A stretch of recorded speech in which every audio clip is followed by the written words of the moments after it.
radio for the masses. Headline edition, July 8, 1947.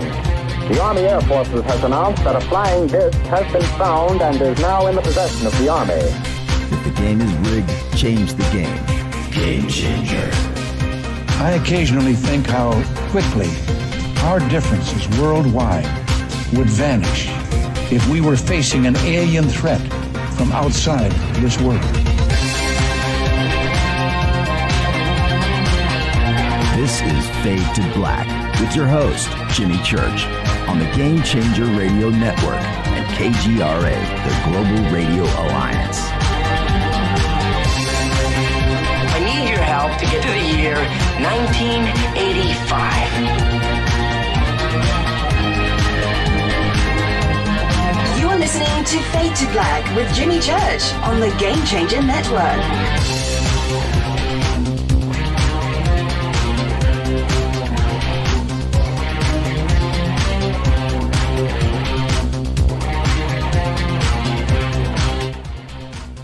Good evening. I made it. Fade to Black. Bespoke Radio for the masses. Yeah, man. How you doing? How you doing?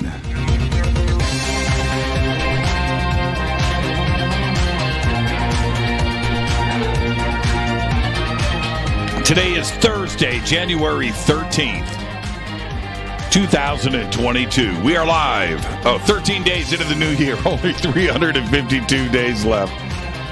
We are live from a bunker somewhere in the middle of nowhere. A total undisclosed location. But it is beautiful in here. That's right. I would like to welcome everybody listening all around the world, all across the United States.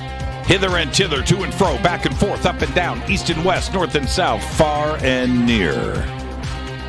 This is Fade to Black. For KJCR, the Game Changer, and UnX Networks, I am your host, Jimmy Church. What is cracking, everybody? It's Thursday. It's another Fadernight Open-Lines all night long.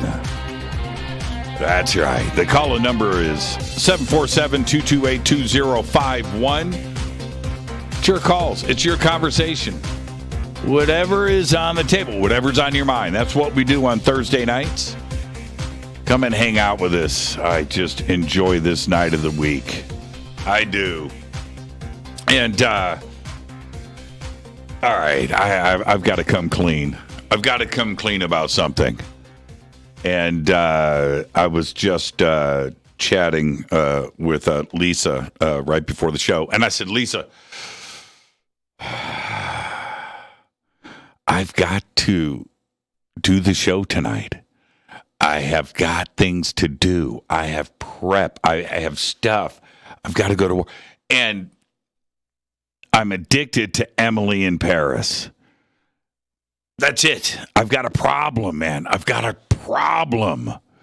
I'm like, I got to get one more episode in. One more episode in before the show tonight. And she goes, fool.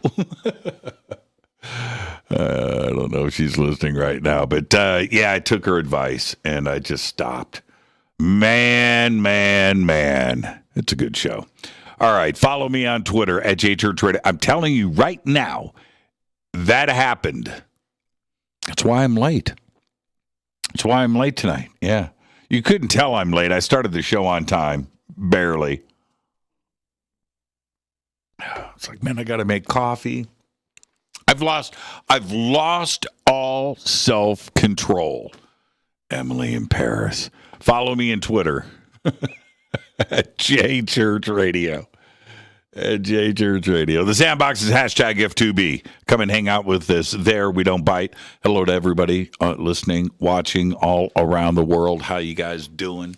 It's going to be a great show tonight. I love Fadernight. All right, hashtag F2B right there. Sean from NorCal coming in strong. And where's all my... Oh, there's all the gifts. Reese's Puffs. Fader's got my bowl. Reese's Puffs is pretty good. No argument for me there. Reese's Pieces too. But Reese's Puffs. You know what? I can do a show on Reese's Puffs, and it's not my hair. I didn't gel my hair. I didn't gel my hair for like the last 3 days. I just felt like being free. Reese's Puffs. Okay, here's the deal. Some would think that Reese's Puffs are just Captain Crunch Peanut Butter Crunch with half of those little morsels chocolate coated. It's like 50-50. And you would be wrong. Now, the idea behind Reese's Puffs, it's great. And it's a great cereal. There's no doubt about it. But you go over to Captain Crunch Peanut Butter Crunch, and you realize right then what real peanut butter flavor is in a breakfast cereal. It's all about Captain Crunch Peanut Butter Crunch. So not the same thing. Reese's Puffs will get you through when you need that fix, and there's no doubt about it. And there's a certain thing. It's its own vibe that goes on. But Captain Crunch Peanut Butter Crunch, that's a whole nother level. That's a whole nother level. But Nelson, you're going to get a like because that is an awesome post. All right, let's move on. Let's get straight to the breaking news. That's right. Oh, by the way, I didn't do my live stream again today. I got all busy this morning, and then I had to go live with Christina, which was a great show, and that lasted till 4, and then things got, and then there was Emily in Paris, and things just got a little sideways, got away from me today. We'll do the live stream with Carolyn Ford's skull tomorrow. It's still in the box. It's still staring at me. I'll do the live stream tomorrow. Let's get to the breaking news. Officials serving at U.S. diplomatic missions in Geneva and Paris, speaking of Emily in Paris, Geneva and Paris are suspected to have been afflicted with the mysterious neurological ailment known as the Havana Syndrome. And at least one was evacuated back to the United States for treatment. Suspected attacks of the U.S. officials serving in the 2 European cities were reported internally last summer to officials at those posts and eventually to the State Department here in Washington. The diplomats joined as many as 200 others who came down with suspected Havana syndrome while stationed in China, South America, and elsewhere in Europe. Insanity. Well, I announced this earlier today on Christina's show. Astronomers may have found a moon that is completely different from anything in our solar system. It's only the second space object discovered that may be an exomoon, or a moon outside of our solar system. The giant moon was found orbiting a Jupiter-sized planet called Kepler 1708b, located 5,500 light years from Earth. I said today on Christina's show, and I mean this, it was one thing to go from, are we alone? Are there other planets out there in 1995 to suddenly, we've got 10,000 exoplanets, 5,000 catalog, another 5,000 ready to be officially entered into the catalog and named. So we're up to 10,000. That the next stage would be, for those out there, I wonder if there's other moons out there. Well, here we go. Here we go. All right. A study detailing all of these findings were published today, in the journal Nature Astronomy. The newly detected celestial body is 2.6 times larger than Earth. Think about that. Our moon is smaller than Earth, right? Now think about what I'm saying. There is no analog for such a large moon in our solar system. For reference, our moon is 3.7 times smaller than Earth. This moon is 2.6 times larger. It's absolutely incredible. All right, here we go. Cyber attacks are coming back. 2 separate cyber attacks have disrupted public services in New Mexico's most populous county in the last 8 days, with one forcing the Albuquerque public school system to close and another knocking out cameras at a local jail. Albuquerque's public school system, which comprises 144 schools and serves about a fourth of New Mexico's public school students, said it would close today and tomorrow because of a cyber attack. The ransomware incident in Bernalillo County forced the county jail to temporarily go into lockdown. The facility's cameras weren't working. Their automatic doors were temporarily out of order. And the hack hit a database the jail uses to record inmate incident reports. Absolutely nuts. Somebody clicked on that email. You know what they did, right? Ha, ha, ha. Are these pictures of you? Click on the link. Man, people still fall for it. Well, it was announced today. This is absolutely incredible. A breeding colony of 60 million fish has been discovered in Antarctica's ice-covered Weddell Sea, a unique and previously unknown ecosystem that covers an area the size of Malta. The fascinating find shows how little is known about the ocean depths. The vast colony, believed to be the world's largest, is home to the remarkable ice fish, which has a see-through skull and transparent blood. Ice fish are the only vertebrates to have no red blood cells. Absolutely incredible. Let's get the show cracking. Happy birthday to today, Julia Louis-Dreyfus, one of the funniest people on the planet, 61 years old. Seinfeld, yes. Remember the dance? You remember that? But Veep.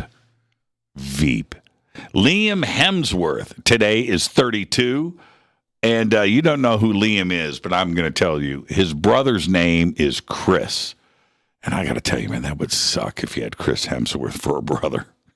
Orlando Bloom today is 45, and he has gone, listen to this, you may not know this, Orlando Bloom has gone from Legolas to Katy Perry. That's right. Yes, guitarist Trevor Rabin today is 67, played that amazing guitar solo in Owner of a Lonely Heart. And my old dear friend, bassist James Lamenzo today is 63. Of course, White Lion. I met him first when he was with David Lee Roth, Megadeth, and of course, Zakk Wylde. Our dead guy's birthday today is, moment of silence, please, for the one and only Tim Kelly. 1963 to 1998, died at the age of 35. Tim was the original guitarist for Slaughter, which was put together in 1988. He released 4 studio albums with the band and 2 live albums, the last of which, Eternal Live, was released after his death. Slaughter's debut, Stick It To Ya, oh man, what a great album, was released in 1990 by Chrysalis Records, sold over 2 million copies, and became one of the biggest albums of the year, with the timeless hits Up All Night and Fly to the Angels. Then it happened on February 5th, 1998. Tim was involved in a fatal car accident while traveling on Highway 96 in Arizona. His vehicle was hit head-on when an 18-wheeler crossed the middle lane. The bad news hit. He was transported to Baghdad, Arizona, to a clinic where he was pronounced dead. At the time of the accident, the driver of the 18-wheeler was under the influence of at least 3 different drugs, including amphetamines. He was later sentenced to just 3 years in prison. There you go. Happy birthday, Tim Kelly. On this day in history, OTD, 1128. That's right. The year was 1128. When Pope Honorius II grants a papal sanction to the military order known as the Knights Templar, declaring the Knights Templar to be an army of God. 1128 AD. That's right. Fader fact. I don't know how I do this. I pull this off every single day. And now I'm going to leave you with this nugget. In 1926, United States Marine Corps Marine Faustin Workus was crowned Faustin II, the king of La Gonave, a Haitian island. He was the first and only American to become a ruling monarch. But then his reign ended when the Marines transferred him to his next duty station in the United States 3 years later in 1929. Fader fact.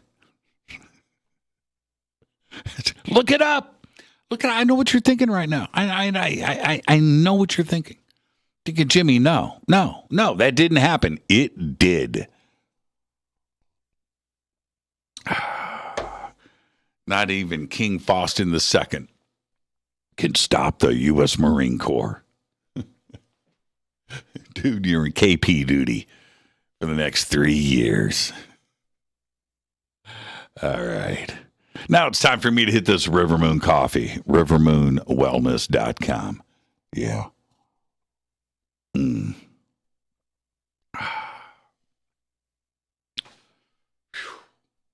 best. Fade to black blend. I like my coffee, Doc. I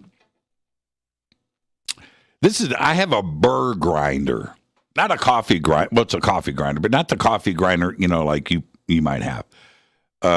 Once you get into coffee and then, you figure out that grinding beans is the way to go and you figure that part out and ratios and you're working on that. And then you graduate. You go up. You go from the coffee grinder that you bought at Target and you move up to a burr grinder. That's a game changer. And so the burr grinder, so you got the basket on the top and you fill that up with beans and then you just grind what you need, but it's the way that it grinds. It's a burr grind. Okay, it's not a blade. It's a burr. I don't want to get into the mechanics of it, but it's a different, and you can, adjust the type of grind and so forth and how much of a grind you're doing and all of that. But a burr grinder needs to be cleaned. You got to take it apart. And so you're grinding and then you just notice that, the beans aren't really going in. You got to take the whole thing apart. They all come with brushes and take it apart and you brush it out. And then all of a sudden it's grinding again. It's a whole process. I love the process. It's like the Zen of burr grinder maintenance. I could write a book. But anyway, I had to do the burr grind clean. Yeah, it was a green clean today. And wow, man. And then you just get a cup of coffee like this. When you dial in a burr grinder, to your taste, and you get the grind just the way that you want it, oh man, it's divine. It's heavenly. It's heavenly. Tonight is Fader night with open lines all night long. Call-in number is 747-228-2051. I just noticed right now that no calls have come in. I just realized computer did an update, and my phone system has not been turned on. It's on now, though. Okay. All right, because normally it's just lighting up. It's lighting up. Not lighting up now, but it is. It will soon. 747-228-2051. All right, just like that. Boom. It took every bit of 5 seconds. All right, I'm putting you on hold. Stay right there. Putting you on hold. Stay right there.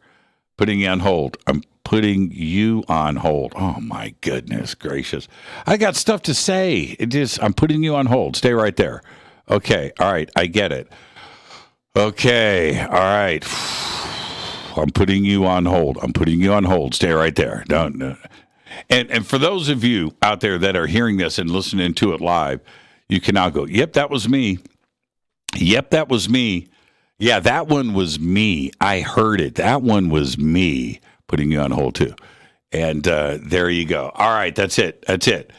is this. Man, now I need some more River Moon coffee.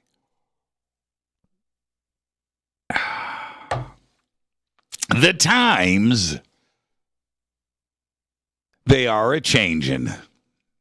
That's right. Let me explain. I think that the conspiracy community, whatever that means, or let's say the members of the community, used to, at least outwardly, they used to believe in any, as in all, conspiracies. That's right, all of them. Inside, what they truly believed, well, that's another story. But to engage in a conversation or to be part of the community, you had to be all in on everything, all the time. No matter how crazy the idea or theory was, that was it. You were all in. You see, the conspiracy theory world used to be fun. In that, well, you had different things like, say, the Apollo moon landings or JFK, Paul McCartney's death, Roswell, chemtrails, 9/11, Princess Diana, right? Okay, all of that stuff, easy to discuss. It's easy to ponder and theorize upon. No problems there, but I think the line was crossed a few years ago when the flat earth thing started to spread like a cancer.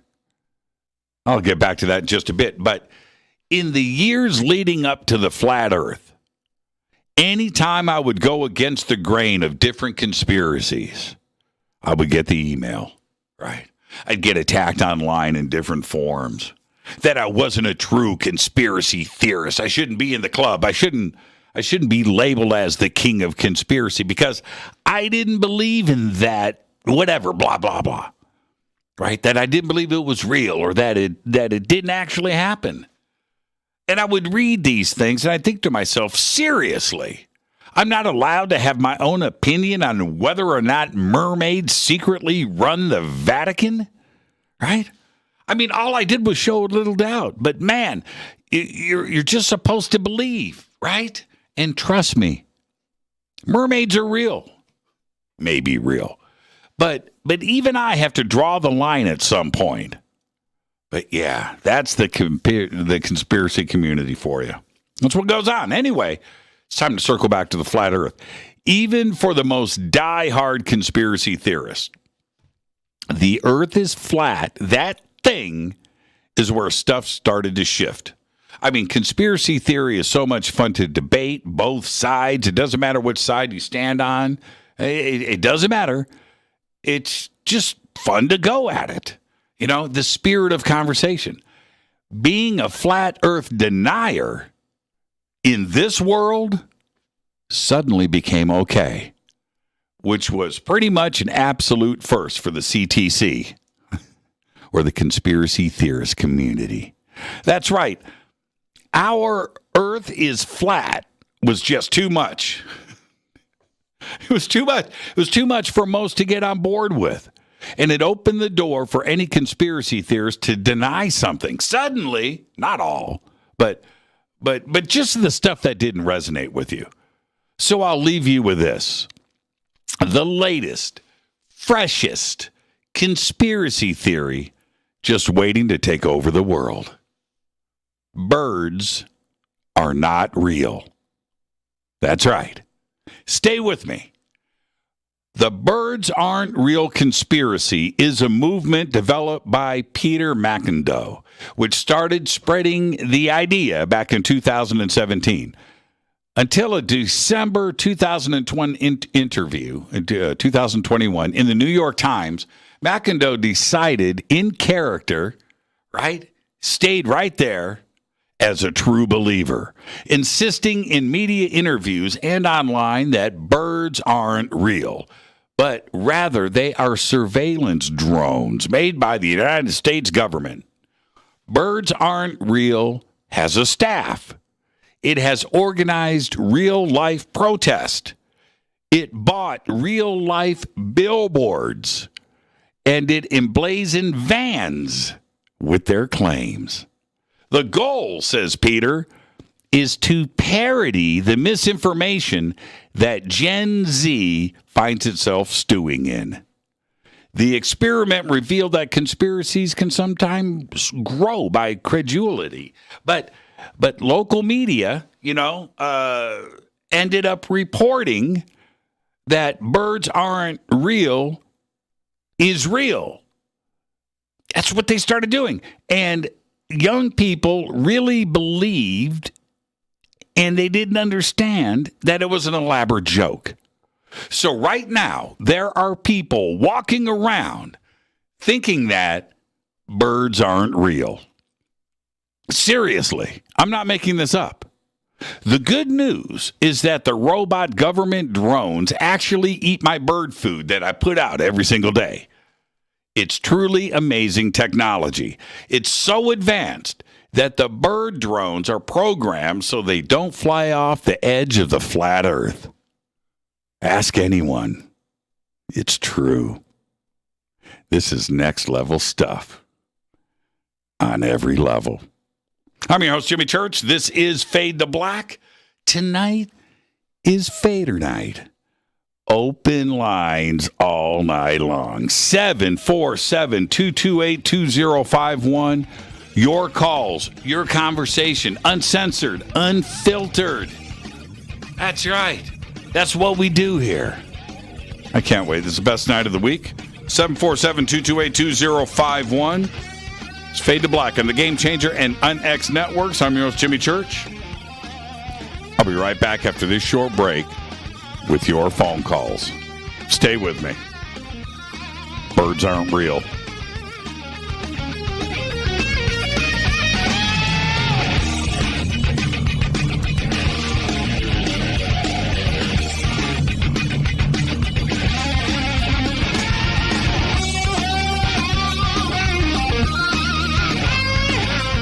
This is Nicole Church, daughter of you-know-who, and you're listening to Fade to Black on JimmyChurchRadio.com and the Game Changer Network. You're listening to Jimmy Church and Fade to Black on the X.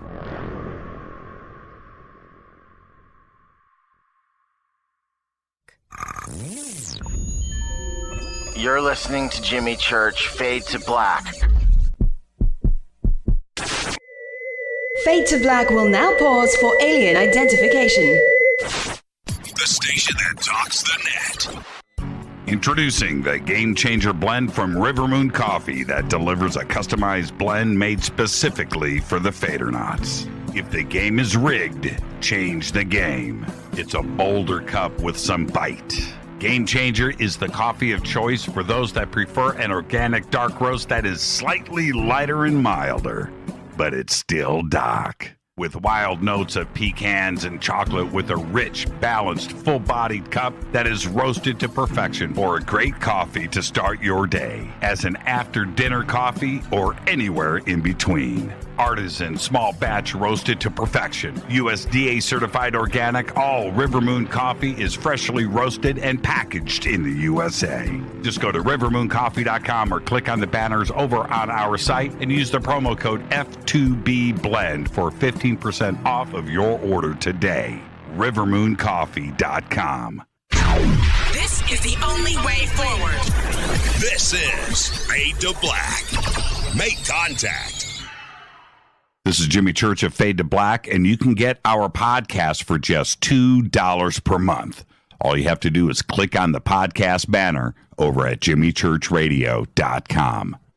Hi, folks. It's troubling times, and fear is pushing emotions, which in turn pushes health the wrong direction. Do you ever get an ache because life is uneasy? Try Life Change Tea at getthetea.com. Life Change Tea works on your digestive tract, helping to move food through quicker and comfortably so your health is spot on. Life Change Tea may not help with world issues, but it will help with your digestive issues. A glass a day helps keep the intruders away. So, change your life today. Log on to getthetea.com. That's getthetea.com. If your health game is off, get on by ordering Life Change Tea. Getthetea.com. And while you're on our site, look around at the great non-GMO organic supplements. And if you're a sales shopper, go to our specials page and see what's for you. I've been drinking the tea for 12 years, and I'm sure glad for its health benefits. Again, that's getthetea.com. Getthetea.com. The tea that makes you go. The new KUNXDB, the UNX Network, bringing you the best in paranormal programming in premium high-definition streaming audio and video. Log on to the network at unxnetwork.com and check out the growing lineup of programs, including Jimmy Church, Whitley Strieber, Micah Hanks, and many more. Sign up for the free UNX newsletter, follow the UNX blog, or pick up the latest edition of the UNX magazine. Be sure to follow us on Facebook and Twitter. So check us out at unxnetwork.com. Tap the show page and the calendar so you never miss your favorite live shows and podcasts. We are your portal for all things paranormal. The X, explaining the unexplained. 9 out of 10 geneticists agree. Fade to Black is not your father's radio show on the Game Changer Radio Network. Hi, this is Rob Reiner from Anvil, and you're listening to JimmyChurchRadio.com. What's up? I'm Chris. What up? This is Kyle Massey, and you're listening to Jimmy Church Radio.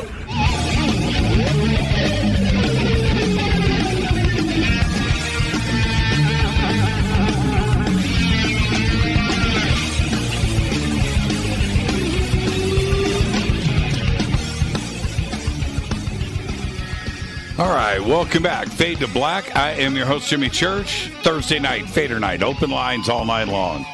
Your calls, your conversation, whatever's on your mind. It's what we do. Lost history, conspiracy, time travel, Mandela effect, right? UFOs, E.T., Bigfoot, music, guitars, food, whatever. Yeah, Reese's Puffs. Man, I've already gone through a cup of coffee. That didn't take long. Man, oh man, oh man, oh man. I got to get through this segment. The same boat. I binge watching Mayor of Easttown. Mayor of Easttown. I was late for Fade to Black. What's Mayor? M-A-R-E. Mayor of Easttown. All right. I haven't checked that out yet. I am, Condor. Man, I've got so many things I've got to get caught up on because Condor definitely has destroyed things. And, man, Emily in Paris. Whew, man, it's just well written. It's just well written. It's really, really well done. All right, where are we? Oh, yeah, Fader Night. Open lines all night long, 747-228-2051. And I'm a little unprepared. Got to get my call log list going. Okay, that is done. Are you ready? Let's see who is up first. Hi, you're live on Fade to Black. Who's calling? Hey, Jimmy, this is Mike Slasky calling from Michigan. How's it going? It's going good. How you doing? Good, man, good. What's on your mind? I called in a few months ago and asked you to check out my YouTube channel, which is Tesla Field Physics, because I just recorded a UFO.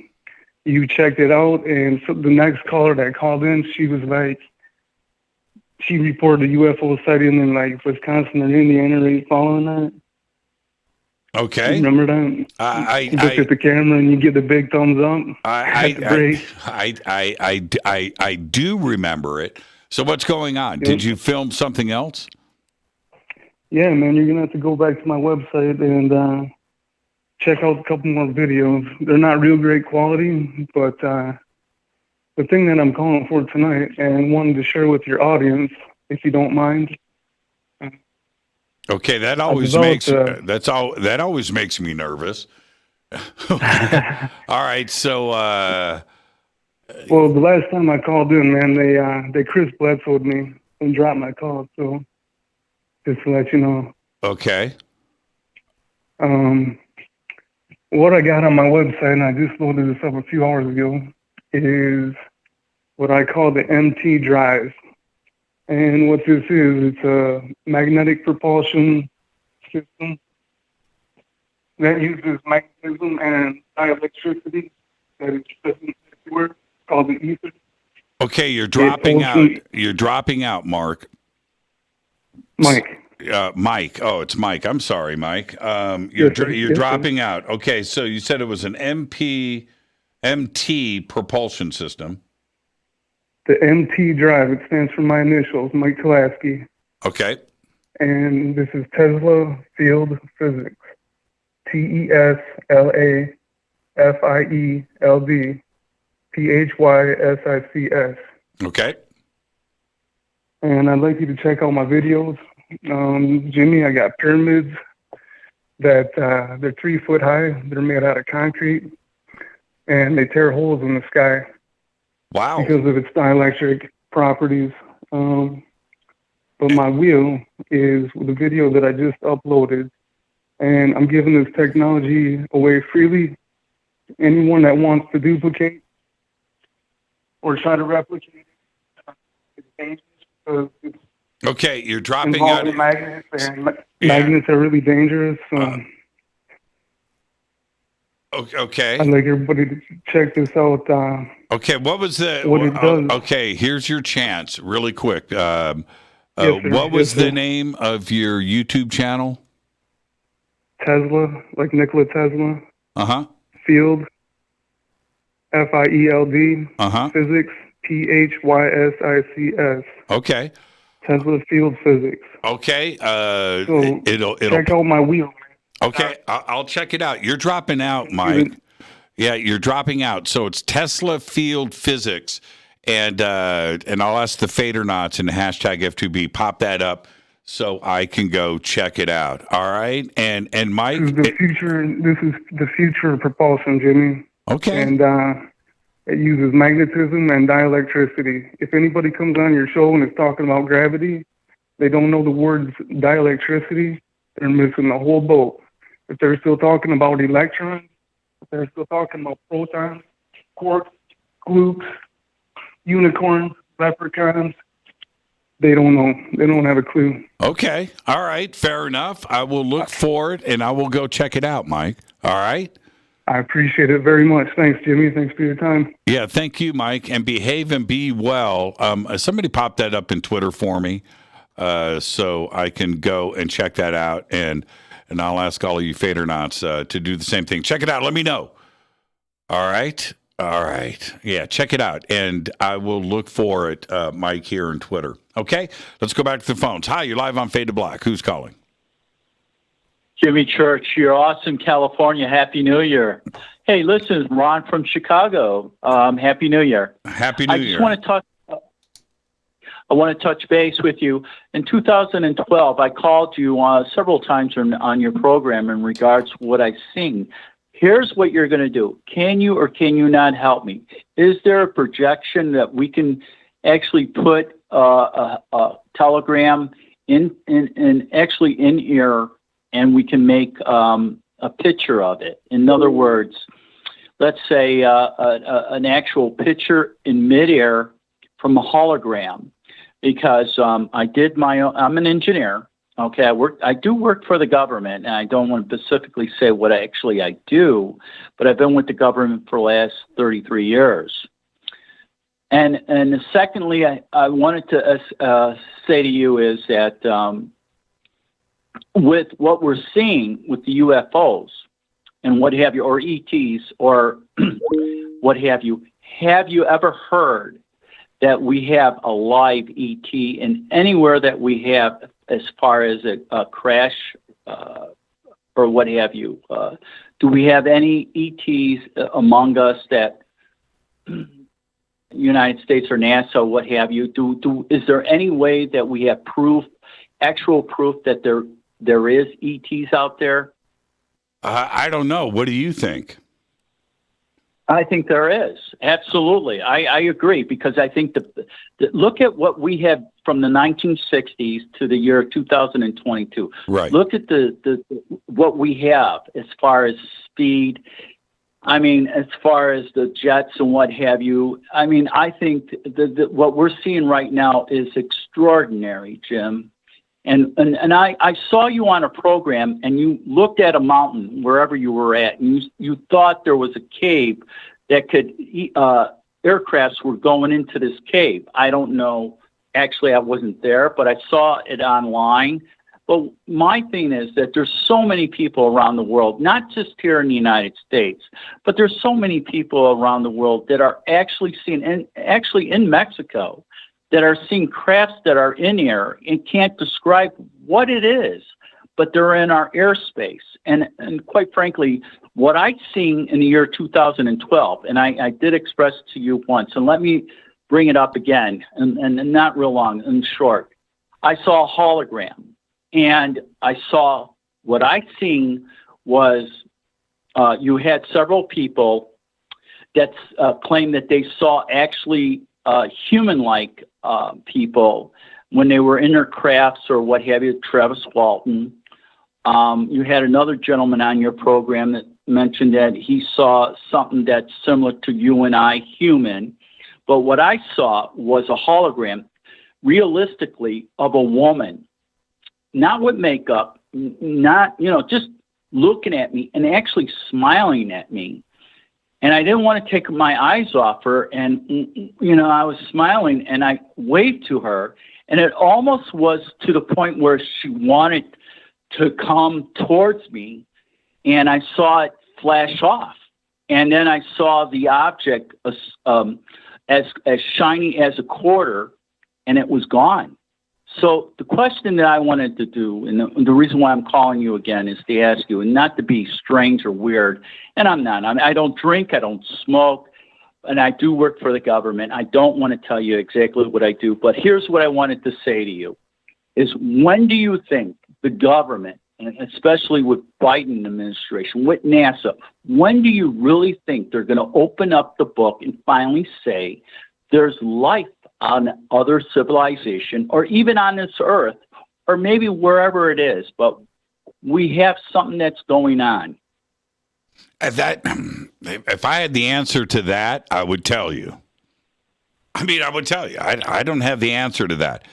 I think that we're getting close, and we're closer than we've ever been to some cooperation out of Washington, D.C. on this issue. And are they ready and willing to take the next step? I don't know. I think that we're keeping some pretty good pressure on. There's legislation, and it's part of the new budget for 2022 in the NDAA. Does that mean that this is, I don't think it's up to our government to announce this.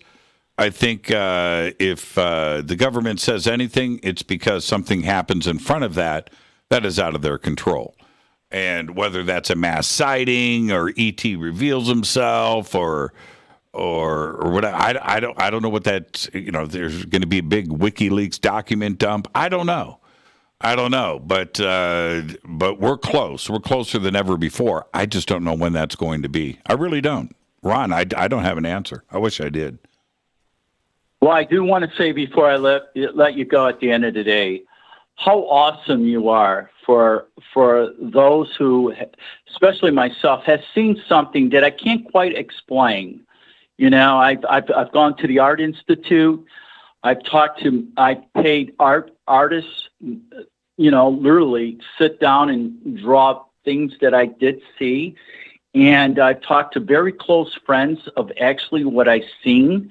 And I will say this, personally myself, you have to see it for yourself to believe in something that is phenomenal. And I will say this, there will be a day. I don't know if it will be tomorrow or the next day or the next week, but there will be a day, because we all carry cell phones. We all have technology that we can take pictures of that's going on in the air or what have you. But one day it's going to happen. And when that day happens, I hope that I will be here present on this earth to see when that event takes occur. But I can tell you right now, having a gentleman like you on this radio program, you give me an opportunity to talk to you about my experience and other people throughout United States or wherever there may be, to tell you realistically, there's something out there. Thank you so much for taking my call. Thank you, Ron, and Happy New Year, and enjoy the rest of your weekend. And I agree with all of that. Thank you so much for the phone call. That is what this show has always been about. So it's always been about that. I will listen to everybody. It's a great forum to just come in and share your experiences. And the other part with that, though, and I need to be very, very clear about this, which is I have to give all of you the same respect and let you share your stories as you do with me, because I've had the craziest stuff happen, and I turn around and share these experiences and talk about them, and I am just as crazy sounding as the rest of you. And I know that. I mean, I know that. I know that. You know, and when I don't know why it is that I seem to have had more than my fair share of crazy paranormal experiences, science fiction even, you know, just crazy. Or is it that I've just taken the time to stop, recognize, take note, and not forget about them, that everybody may be having these same experiences, but they don't remember them, or they, and when I say don't remember them, I'm talking about the next day, right? Something happened the night before, but they moved on. They don't file it away, you know, and I have asked this audience, because I've done the same thing, just go back into your memory and think about something that you may have intentionally forgotten about or didn't want to discuss. And then once you put it on the shelf and years go by, it tends to get forgotten. So just go back and think about things, because one of my best examples of this is that Zeppelin, that thing that I saw. And I never talked to people about this because it was just a Zeppelin in the sky. I saw it when I was a kid. It's no big deal. The only reason why that turned into a supernatural time travel vortex paranormal event is because I took the time, A, to remember it, and B, look up Zeppelins. You know, what was flying in Chicago in 1972, 1971? And I took the time to go and look it up. And I found out that there were no Zeppelins anywhere in the world since 1938. That's it. Now, how is that possible? So now I've got an event there. Now, I turn around and I share this with you. It's the craziest story ever. It doesn't make any sense. In fact, it's unbelievable. It sounds like BS. But it happened. And that's what this show is about. So if I'm going to turn around and share a story like that with you, and I want you to have open ears and just listen to what I'm saying, because if I had a caller call in before I pulled this story out of my memory and pieced it together with my interbox, if I had a caller and you guys listened to a story like that, okay, it's a good story, I guess. All right. And so we're going to listen to it. Okay. All right. Okay. All right. That's what it is. So I'm going to listen, and I'm going to take the time.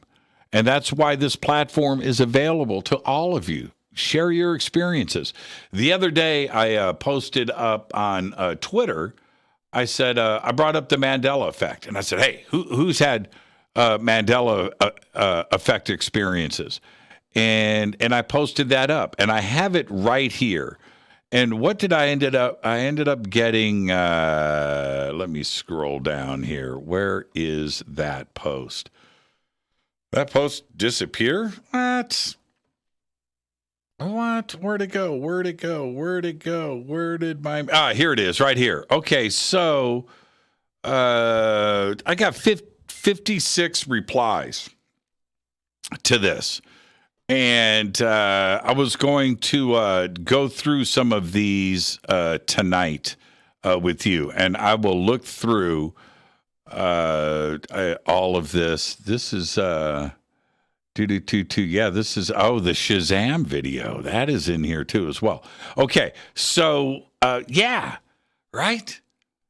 There's another example of it right there, the Mandela effect. I mean, it's just, it's crazy. But if I'm going to share something like that, and so are you, right? And maybe we can do some of those tonight. Call in. If you've had a Mandela effect experience, and you'd like to share it with us, give me a call, 747-228-2051. With that, let's go back to the phones. Hi, you're live on Fade to Black. Who's calling? Hey, James, it's PJ, your favorite dive bar owner from Philly. Hey, man, how are you, man? I'm good, man. I'm in Atlantic City having a couple of days of myself. Happy dappy. Fair enough. Fair enough. What's going on, PJ? Nothing, man. I just wanted to call.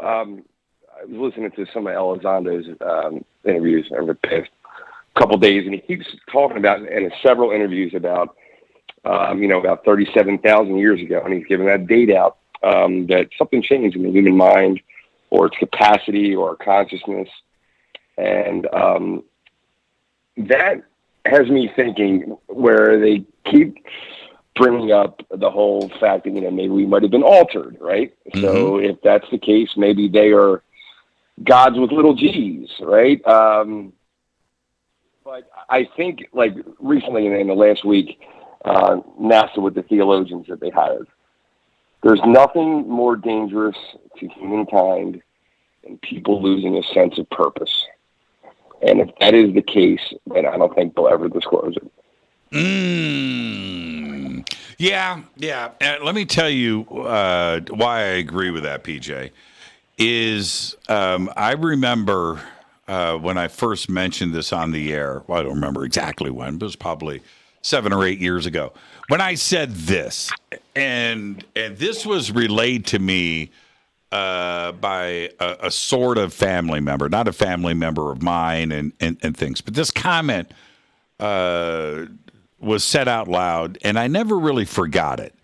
But this person said to me that worse than finding out that we are not alone in the universe is finding out that we are alone in the universe. And I said, why? Right. And he said, look, man, because then there's no reason to live. I said, what do you mean? Well, there's no reason to keep the planet. There's no reason to do anything. There's no reason, if we're not going to make friends with the rest of the universe, with the life that is out there, then why care? Let's just party and let's burn this thing down. Mm-hmm. And I just thought about that, and it was so profound. Now, the person that said this to me, not the highest level order of intelligence and all of that, but it made me think. I mean, it made me think really hard. And he was right. He was right. So if the government turns around and tells this planet that we are alone in the universe, it goes right to what you just said. Right? What's the sense of purpose? Why are we here? Who gives a crap? Right? Let's just all become alcoholics and let's quit our jobs and there's no reason to pay taxes anymore, is there? Right? Let's just party. Let's just party.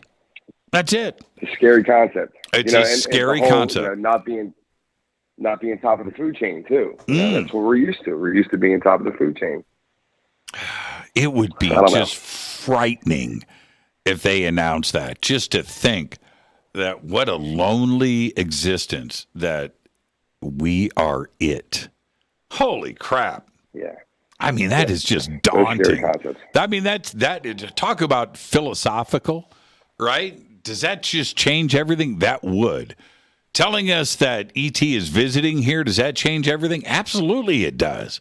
But it changes your mindset, right? That's it. It changed that. Yeah. But if you go swinging the other direction and you just close it down, right? Close it down.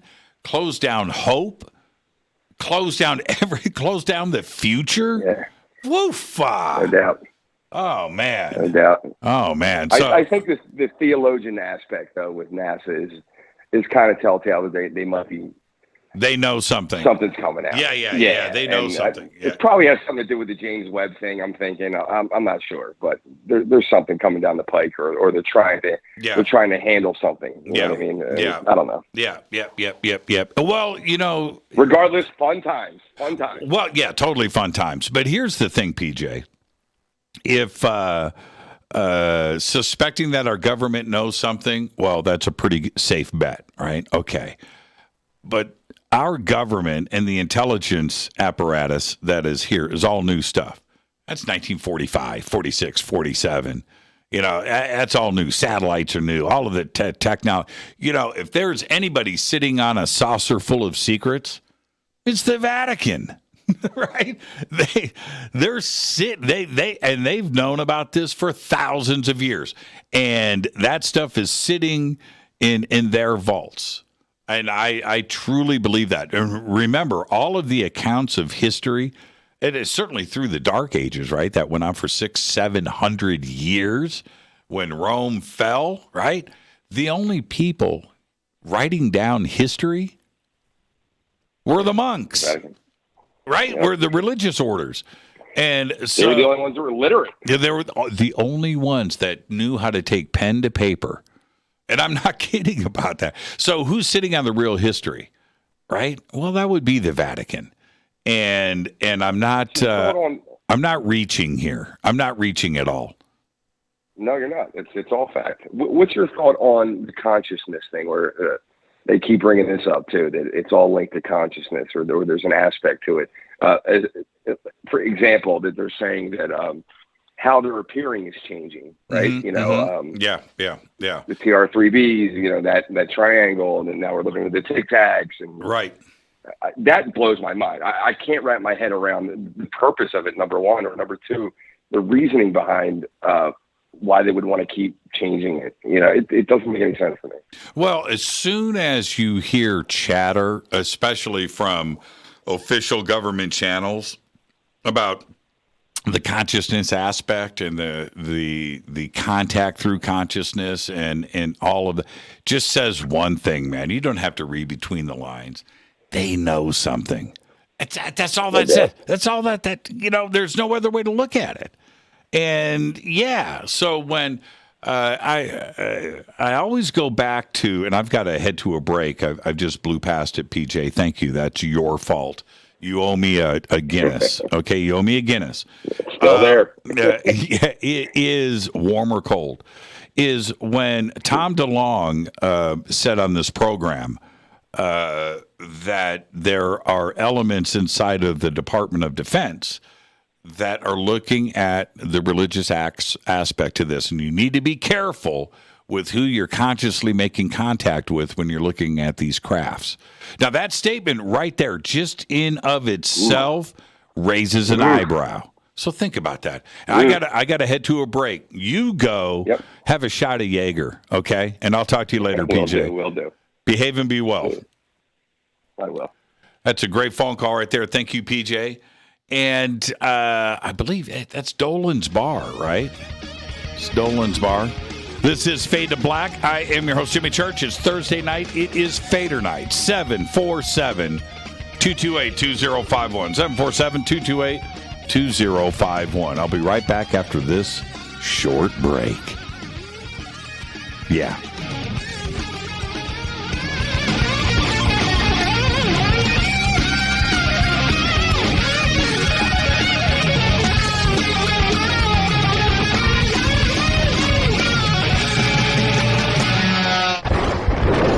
This is Fade to Black with Jimmy Church on the Game Changer Radio Network. Your 1 million gigawatt paranormal powerhouse, KUNX-DB, The X.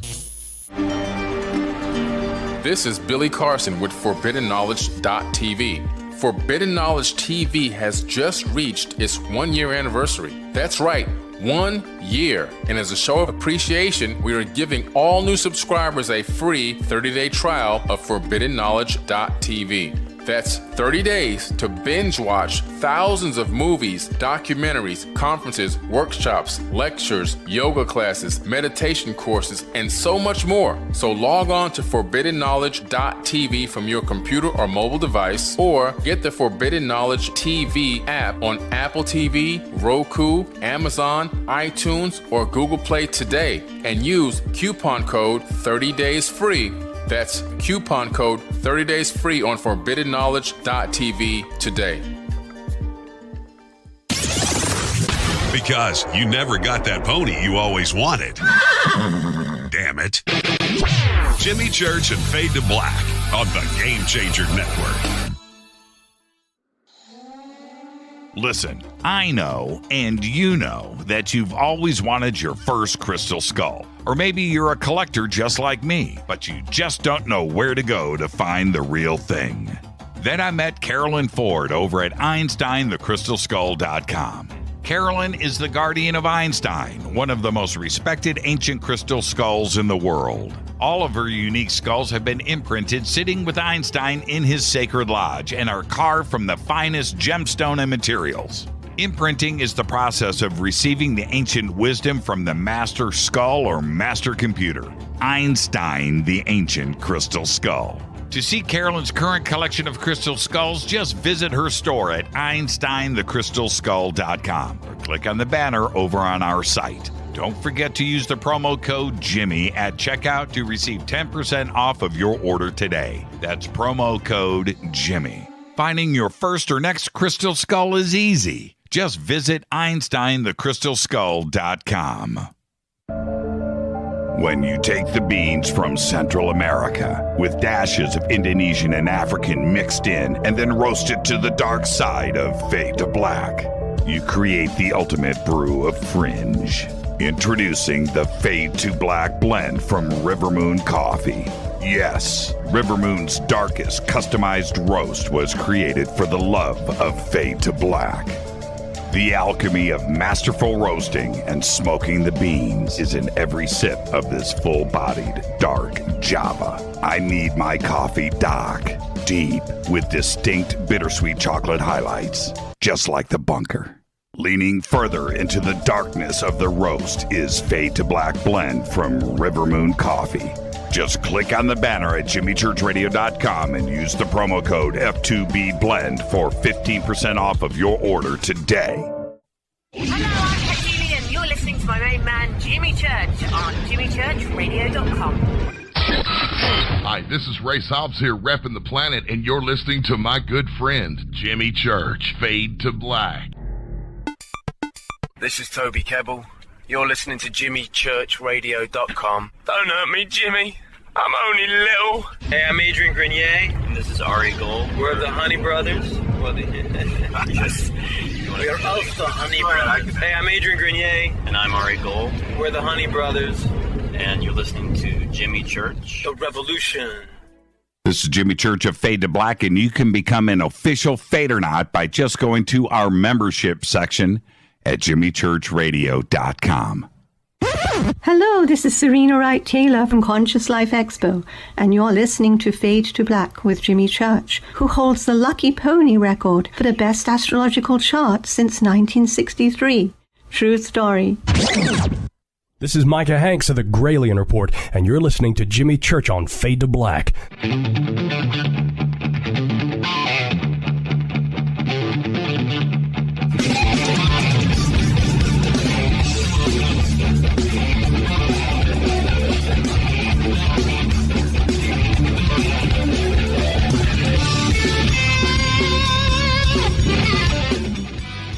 Welcome back, Fade to Black. I'm your host, Jimmy Church. Thursday night, Fadernight, open lines all night long.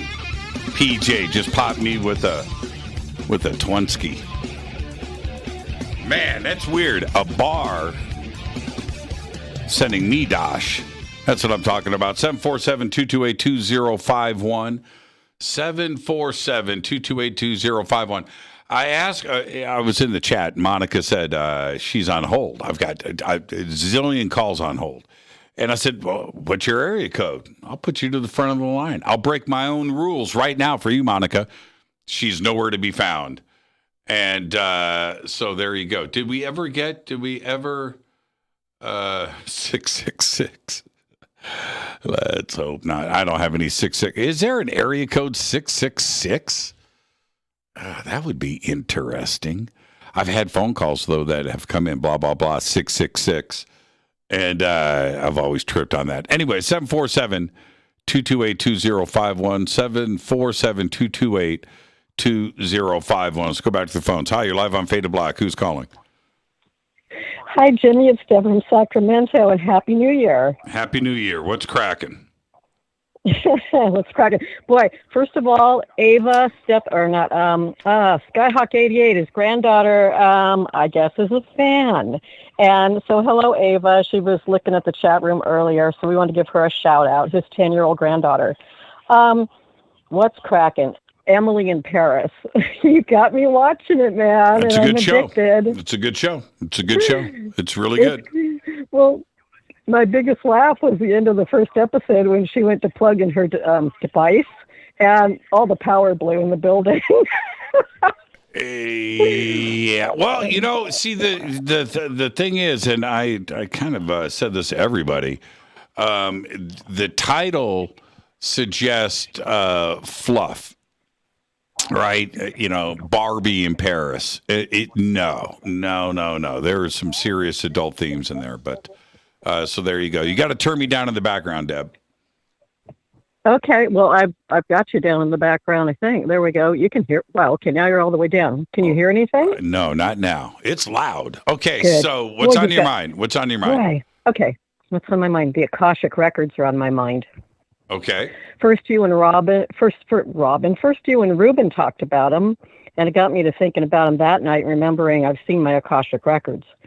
And then you and Emily talked about them the other night. It's like, okay, I've gotta tell this story about my Akashic Records because I've seen them. I've seen them in dream state and I've seen them in meditative state. And I first saw them when I asked my guides, the Pleiadian guides, when I asked them about, I don't know if you remember my time travel story, but it tied into that when I was asking if I was between lives. And they said, yes, you're between lives. So that's when I was taken to my Akashic Records. So I just want to talk about the hall and what I saw. It looks like a huge library with big mahogany shelves, and there is no end to it. It just goes on and on and on. I never did see an end to it. It just went on and on and on visually, okay? The books, I had 3 big volumes that were the size of phone books, and they look like old, weathered brown books, like, you know, scrolls would look. And in between these books were, like, if you imagine binders with tabs, there were like tabs going through them, only not modern tabs, obviously, with dates, okay? And I had 3 of these. Some people have 20, some people only have 1, some people have hundreds. But I was only allowed to look at that one chapter in my life that I was asking about, which was my prior life to this one, when I died at 17 years old in childbirth. That's the only one they would allow me to look at. And you're not allowed to look at them unless you choose to reincarnate. Only if you're in your life between lives. And I asked them, I said, how come some people only have a couple volumes and some people have, you know, hundreds? They said they're older souls and they've reincarnated more. I said, well, how come I haven't reincarnated as many times as them? And they said, well, because sometimes you don't reincarnate right away. Sometimes you stay for a long time and you study and you learn and you refresh your prior life, you know, when you review your lessons that you've learned, and then you decide your new soul contract. And then, you know, what you consider a period of time in another lifetime is different here. Mm-hmm. Okay. So, all right. You know, all so just trying to absorb all of that and take all that in has been a huge, you know, my whole life this last year has been a huge paradigm shift. But that one in particular, and then the time travel piece was just pretty wild, actually. Any questions? I'm wondering. Well, no, not really, but I'm wondering if it's different for everybody. I asked him that. Yeah, no, I'm talking about how they view it. Because I asked him that. I said, "Well, you mean the hall itself? How they view the hall and the records?" Yes. I asked him that. I said, when I was looking at the hall and looking at everything, I said, does everyone see this the same way? And they said, they didn't say yes or no. They said everyone views it in their own way.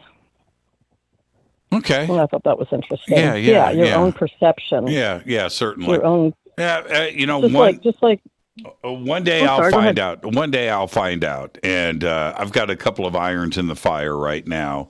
And, so one day I'll go take a peek and we'll see what I see. You're going to go try to look at your records through meditation? Maybe. I don't know. I don't know how. I'm really the right person who presents it in a way that is something that I'm intrigued with. Then I'll take the next step. I don't know how that's going to be achieved. I have no idea, but at some point I'll do it and I'll talk about it when it happens. So there you go. All right, Deb. Well, for me, I wasn't pursuing it. It just happened. Right. It just happened. Right. I wasn't even thinking about pursuing it. It started in dream state, and then it hit me again through meditation one day. Literally, a little bit, but the biggest, I can only call it a download. The biggest downloads I get, Jimmy, are when I'll be standing there washing dishes, not even thinking about this stuff, and boom, I get this download of information about something I've already inquired about. It just hits me like a download. That's all I know how to call it. I haven't had that happen yet, no, at least not consciously. So, I know that you said you don't. I know that you said you don't meditate or pray a lot. And the other night I commented, you were saying, what if there are things I don't want to fix? What if there are things I don't want to correct? But I do think in order to evolve or go to a higher place, you have to incorporate that into your life. That's just my opinion. I don't know how else you would get there if you don't go into some kind of meditative or prayer state and go deeper. Does that make sense? Well, I mean, it only makes sense to you. All right. So however anybody chooses to do things, that is their choice, and without even bringing up, free will or things like that. I have, and this is just me, and I keep saying this over and over again. I have stumbled upon certain aspects of my life. And my self-improvement, and believe me, I do it every single day. I'm always trying to do something to make myself a little bit better. But I've done all of that. I know you are. I've done all of that without reading books, without meditation, without religion, without this or that, or self-help, or gurus, or Tony Robbins. I've done it with all, without the assistance of any of that. But that's my way. Right? That's my way. And that works for me. So going to the next level, there's a certain part of me that's not interested in it. And I'm talking about meditation. I'm talking about, because I don't have the self-discipline or the desire to meditate. I don't have the time. I sat with a friend, a pretty good friend, last month, and we're at dinner, nice restaurant, and not in the state of California, and we're sitting there, and she tells me about the meditation that she had done that day. And how this is an executive, and this is how she plans not only her meals but her day, and I'm just thinking to myself, it sounds wonderful, it sounds great, and I'm glad it's working for you. but there is no way I could ever do that. There is no way. And she tells me, and I swear I am not making this up. She tells me that she wakes up at 5 a.m., meditates for 3 hours, and then gets her day started. And then at night comes home before bed, 3 more hours of meditation. And I'm like, 6 hours?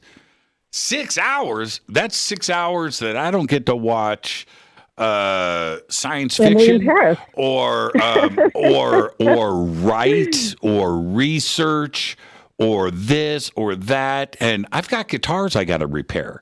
I've got things I got to do, and I'm just blown away here.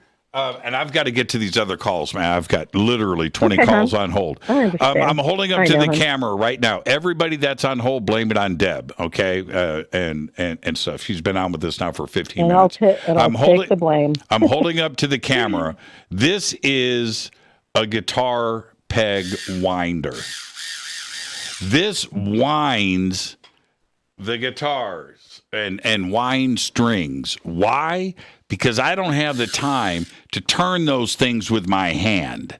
That's how valuable my time is. This is a USB lithium high-speed peg winder. This is my life. I don't have time for anything. And so to think about doing a session and 8 hours of meditation and learning that and coming back and I hear you. I'm not interested, but I'm glad it works for everybody else. They can tell me, and then I can do the shortcuts. Hey, Deb, enjoy your weekend. I'm glad you told us what that was, because last night we were trying to guess, and my comment was, is Jimmy going to probe us with that? It could told be. It up last night. It could be. So there you go. Deb, enjoy your weekend. Thank you for the phone call. Thank you, honey. Enjoy. Fade to black. It's time to fade to black. Thank you, Deb. And I appreciate it. Look, I've also said on this very program that I accidentally fell into a meditative state. I've done it a couple of times by accident, not by intention. And I came away from it. Yeah, it's impressive. Yeah, I saw things. I went there. I did. I felt things. It was cool. There was no way I was going to do that voluntarily. I know that it works. I know that it's real and all of that. But me personally, I just don't have the thought of, especially, look, I'm 58 years old. At this point in my life, am I going to learn meditation? And out of the limited time that I have left on this planet that I'm going to commit? No. I've got a long bucket list of stuff that I got to get through. So that's it. That opportunity has passed me by. And I say this in the kindest way, out of so much respect. Man, oofa. But, if I would have learned about this a little bit more when I was 20, 21, 22, and I figured things out, would it be different today? Sure, certainly, absolutely. But I figured stuff out on my own without it, and I'm okay. I'm good. Let's go back to the phones. Hi, you're live on Fade to Black. Who's calling? Hey, how you doing, Jimmy? I'm doing good. Who's this? This is Vader Lord from YouTube. Hey, Vader. How you doing, man? What's on your mind? Not much. I had a simple, this girl I know, she told me that this guy had died for 3 days and came back to life, and now is writing a book. Mm-hmm. But what he said and saw was Jesus and his family all in heaven. Mm-hmm. And I've been waiting to hear this from another source, and now it's got to me where now I believe that my dad's okay and my family's okay. Members of family of mine that are okay right now, and yours and other people's too. Mm-hmm. So I'm just wondering what you think about that. Well, the death experience and seeing that. Well, when that book comes out, let me know. I would like to read it. For sure. I have a friend of mine, maybe he's listening. His name's Brian, and I've known Brian for At least 25 years. I think we met around 93, 94. He's a guitar player. Brian, yeah, I'm talking about you right now. And Brian let me know that he's got cancer, okay? And this was last week. And so I'm talking to him on the phone about this. And he wanted to know from me what, and Brian, I'm just going to share this to a limited degree, but he asked me, he says, so Jimmy, man, you talk to all these people. What happens, man? You know, what happens when we die? What's on the other side? I said, man, you know, there's this and this. And this is something that hit home to me personally, and we all encounter the cycle of life with family members and friends and things, and we all, you know, doing this. And of course, you know, my mom died 4 years ago, and my stepdad died earlier this year, and I had to go through that, and Rita's father passed away a couple of months ago of COVID. And so we all encounter these things. Now I'm talking to Brian about this, and him and I had this pretty deep conversation, not necessarily about him, but just in general. And of course, you know, my own mortality and what this means. Because once you get to a certain age, and like I said, I'm 58. Bob Saget died a couple of days ago. He's 65, right? And I'm thinking to myself, hey, what's all of this saying? You know, and you start to think about things. You don't think about these things when you're 25. You don't give a crap. Life lasts forever when you're 25, 18, you know, and yeah. So I don't know. I really don't know. You know, that's the great mystery. So there you go. Vader, enjoy your weekend, my man. Thank you so much. Thank you for the phone call. And I'll see you over in the chat during the break. I'm going to hit the break here in about a minute. And there you go. I've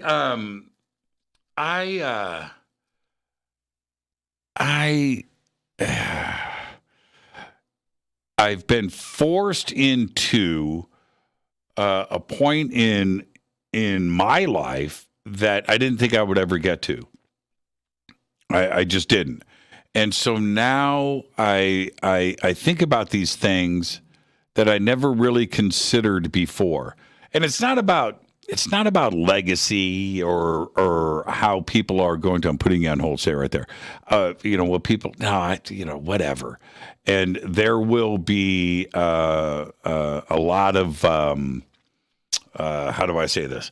A lot of things that are part of the historical record, right? My shows, YouTube channel, archives, things, TV shows, movies, those things will be around forever. And whatever that says about me, all right. And each one of those is a moment captured in time and where I was at that point in my life.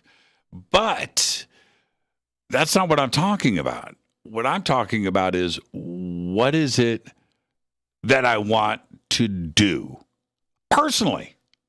What is it? And, you know, bucket list, do you want to classify it as that? Yeah, there is. And then, you know, there's that part of it. But what is it that I just want to get done? What is it that I want to do?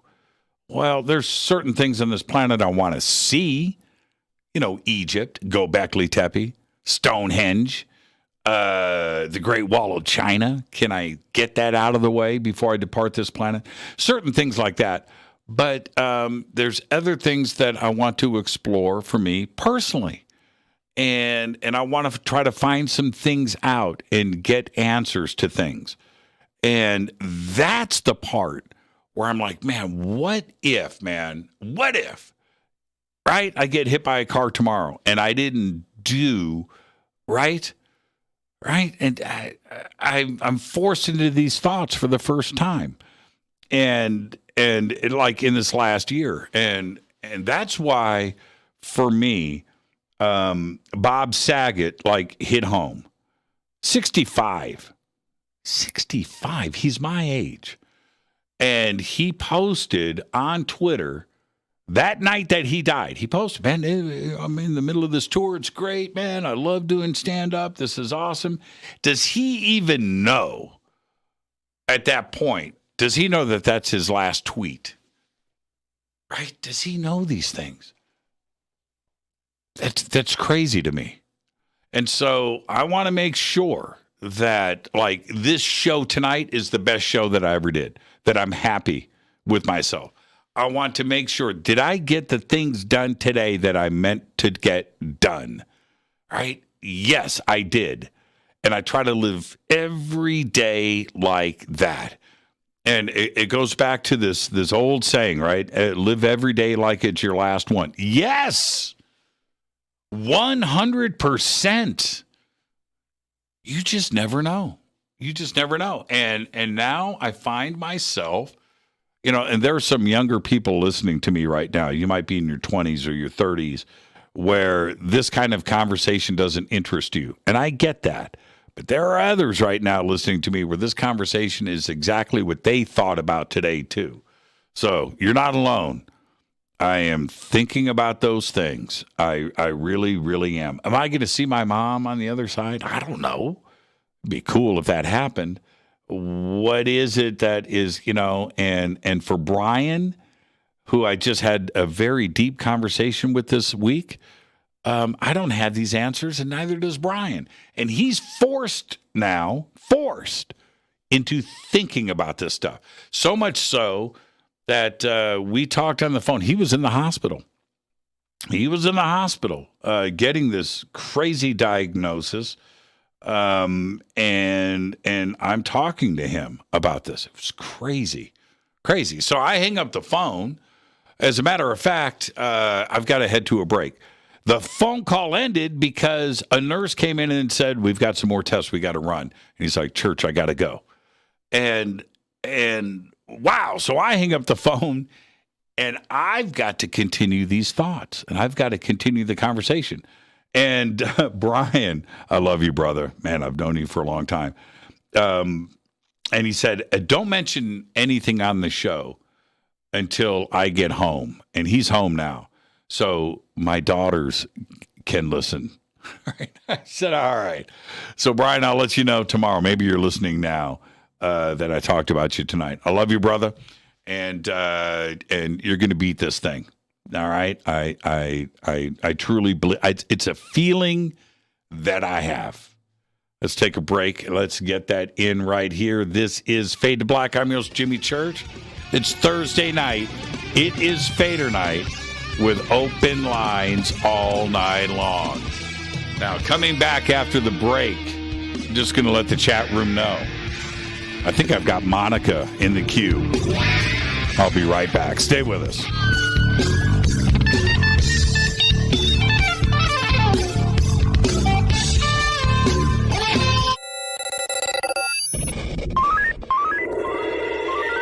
Way out here, we listen to Jimmy Church.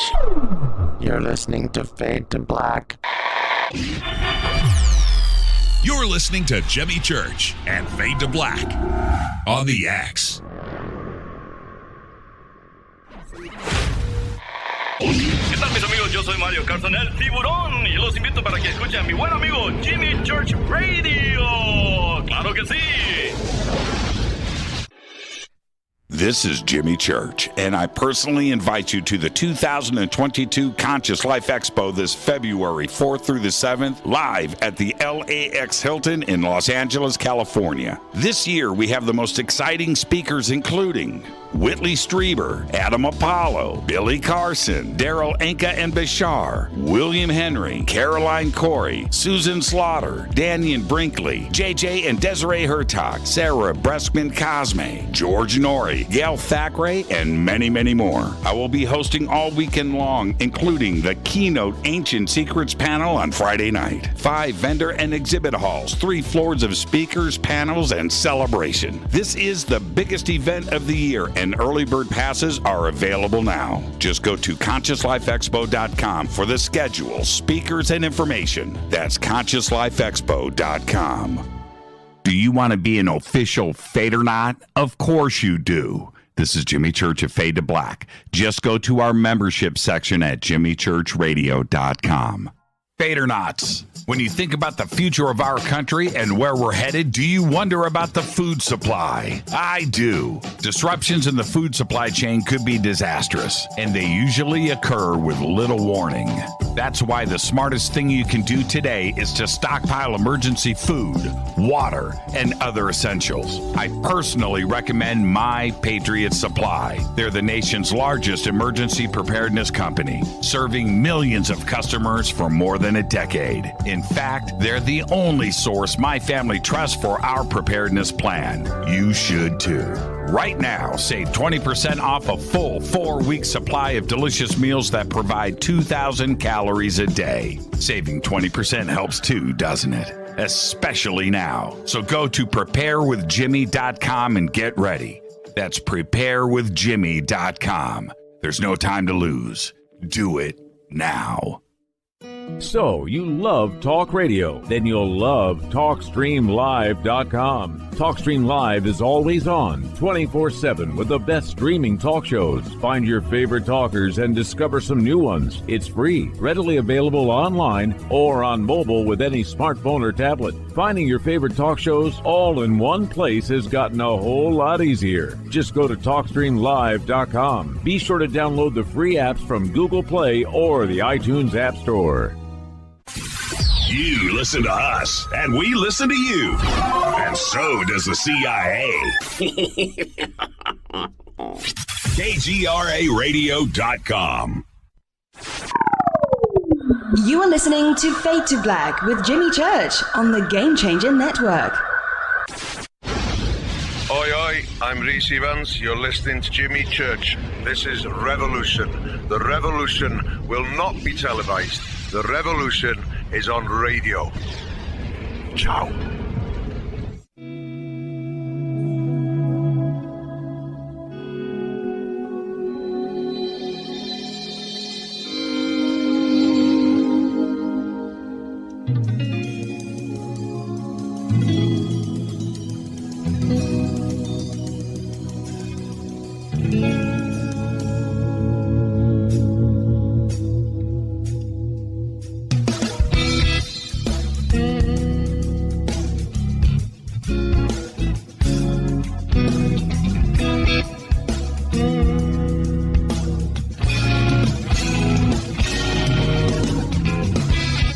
Welcome back. Fade to Black. I'm your host, Jimmy Church. Fader nights, Thursday nights. And I just wanted to mention this. Mate Meyer, OG Fadernaut. And I just retweeted this. His mom fell. She needs a new hip. And they're raising money for this. She needs a new hip. And so I've just retweeted right now. The GoFundMe is right there, and you can go and check out the GoFundMe and see that I back up my stuff. I just dropped a quick Hunsky there for you, Mate. Thank you so much. Now, I did post in the comments that for the Dosh, you've got to tell your mom I said hello. Okay, so you can go and donate. The links are right here. Let me see if I can do this. I'm going to see if I can pop this in to the YouTube chat. Let me see if I can squeeze this in here. And boom. Okay. I just put it in the YouTube chat. Okay, so everybody, Mate Meyer, who has been a part of this show from the beginning, and it sent me the Fade to Black watch, by the way. Mate, you're amazing. Your wife is amazing. Your son is amazing. And I remember. Do you guys remember the Fadernight shirts? Right, Fadernight. That was Mate, and those incredible photographs of when his son was born. Right there with a Fade to Black T-shirt on, a Fadernight. So there you go. I put it up there. Please, everybody. There you go. All right. And please, everybody, do what you can. I've got it up in Twitter, and everybody knows Mate and what he has been with this show for so many years. So I've got it up. It's right there in Twitter, and the GoFundMe links are there for you. These are very trying times for all of us, but any little thing helps with this. So thank you, Mate, and there you go. Okay, now, oh man, I think I just messed something up. I am going to fix this now. I'm putting you on hold, but let me jump back and get this correct. Where to go? There it is. Whew! Because I also noted in the chat room that somebody named Monica was on hold. Let's go back to the phones. Hi, you're live on Fade to Black. Who's calling? Hi, Jimmy. Who's this? This is Monica. Hi, this is Monica. This is the Monica right now. I'm not buying it. I'm not buying it. How you doing, Monica? What's cracking? I am just. I'm talking to you. How is this possible? It's called a telephone. Telephone. That's what it's called. Thank you. So what's on your mind? What's on your mind, Monica? Well, I had a strange day today, and I mentioned I saw a UFO, and my fellow YouTubers said I should call and share, and I bucked up the courage and dialed the phone. Oh, right out. What happened? What did you see? Well, I was on my way to work, and I live near some foothills to the Sierra Mountains, San Joaquin Valley, kind of by Bakersfield, but a little further north. And I was driving on the side of one of these foothills, and on the corner of my eye, I see this dark spot in the sky. And I turned for a second because I was driving, and I realized it was a perfect circle. And it wasn't cloudy. It wasn't billowy. It was a flat, grayish, dark circle, sort of doing a peekaboo from behind the foothill.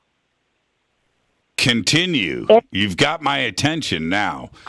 Okay, for everybody, where Monica is describing this, north of Bakersfield.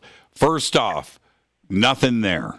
Okay, it's desert on both sides of the 5 freeway. Off to the west, there's some mountains. She's talking about the foothills. To your left, if you're going south, east of the freeway, is the Mojave Desert, all the way to Las Vegas. Okay, so that's all that's out there. But in this area are all of the secret bases, right? So you have all the crazy stuff going on. You've got Vandenberg, you've got Edwards, you have Skunk Works, you have Air Force Plant 42, you've got Northrop Grumman, you have Raytheon, NASA, all of these facilities, including like Virgin Galactic, which launched with the 747 today, a rocket into space, and that happened. What time did this occur, Monica?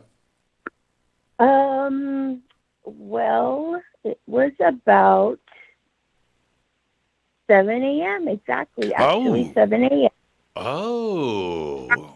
So the sun isn't quite peeked out of the Sierra Mountains yet, and the foothills are sort of just starting to glow, and there's a bit of clouds in the sky.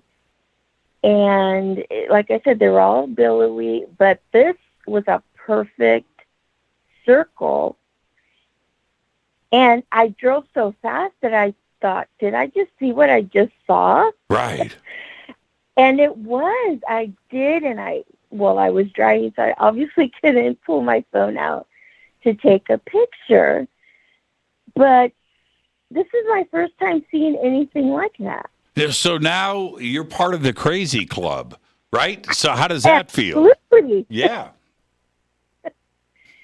I was excited, and my YouTube chatters were the ones I had to share it with, and of course I had to share it with you, Jimmy. Well, okay, so for everybody out there north of Bakersfield, in the foothills there of Bakersfield, 7 a.m. this morning, did anybody see anything?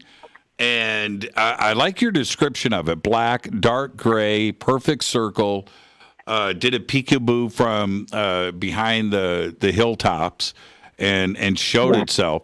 Of course, you're driving. You can't, you got to be safe. You're driving. You can't whip out your cell phone. How long do you think it was up there? And did you see it fly away? Did you look back and it was gone? What happened next? By the time I could even think to look back, I was already in front of the little foothill. Mm-hmm. And like I said, it was behind it, so couldn't tell. So I had to get to work. So I honestly would have probably turned around and tried to drive on the other side of this foothill to see it. But yeah, no, where I was driving, it's a lot of cattle ranches, dairies, but most especially orange groves. Yeah, orange groves for miles, and almonds as far as the eye can see. So walnuts. Walnuts. Lots of walnuts out there in Bakersfield. But let me ask you this: from your orientation, the craft was to the west of you, right? Now think about. East. It was east. East. Oh. Now we're getting crazier, because if it was east of you, that means Edwards is in play. And all the secret installations in the other direction. Oh. Monica, you got yourself a Class A sighting there. Well, I'm excited about it, and been wanting to see one my whole life. It only took half a lifetime, but I got there. Yeah, you got there. And see, here's the deal now. You're going to be looking up all the time.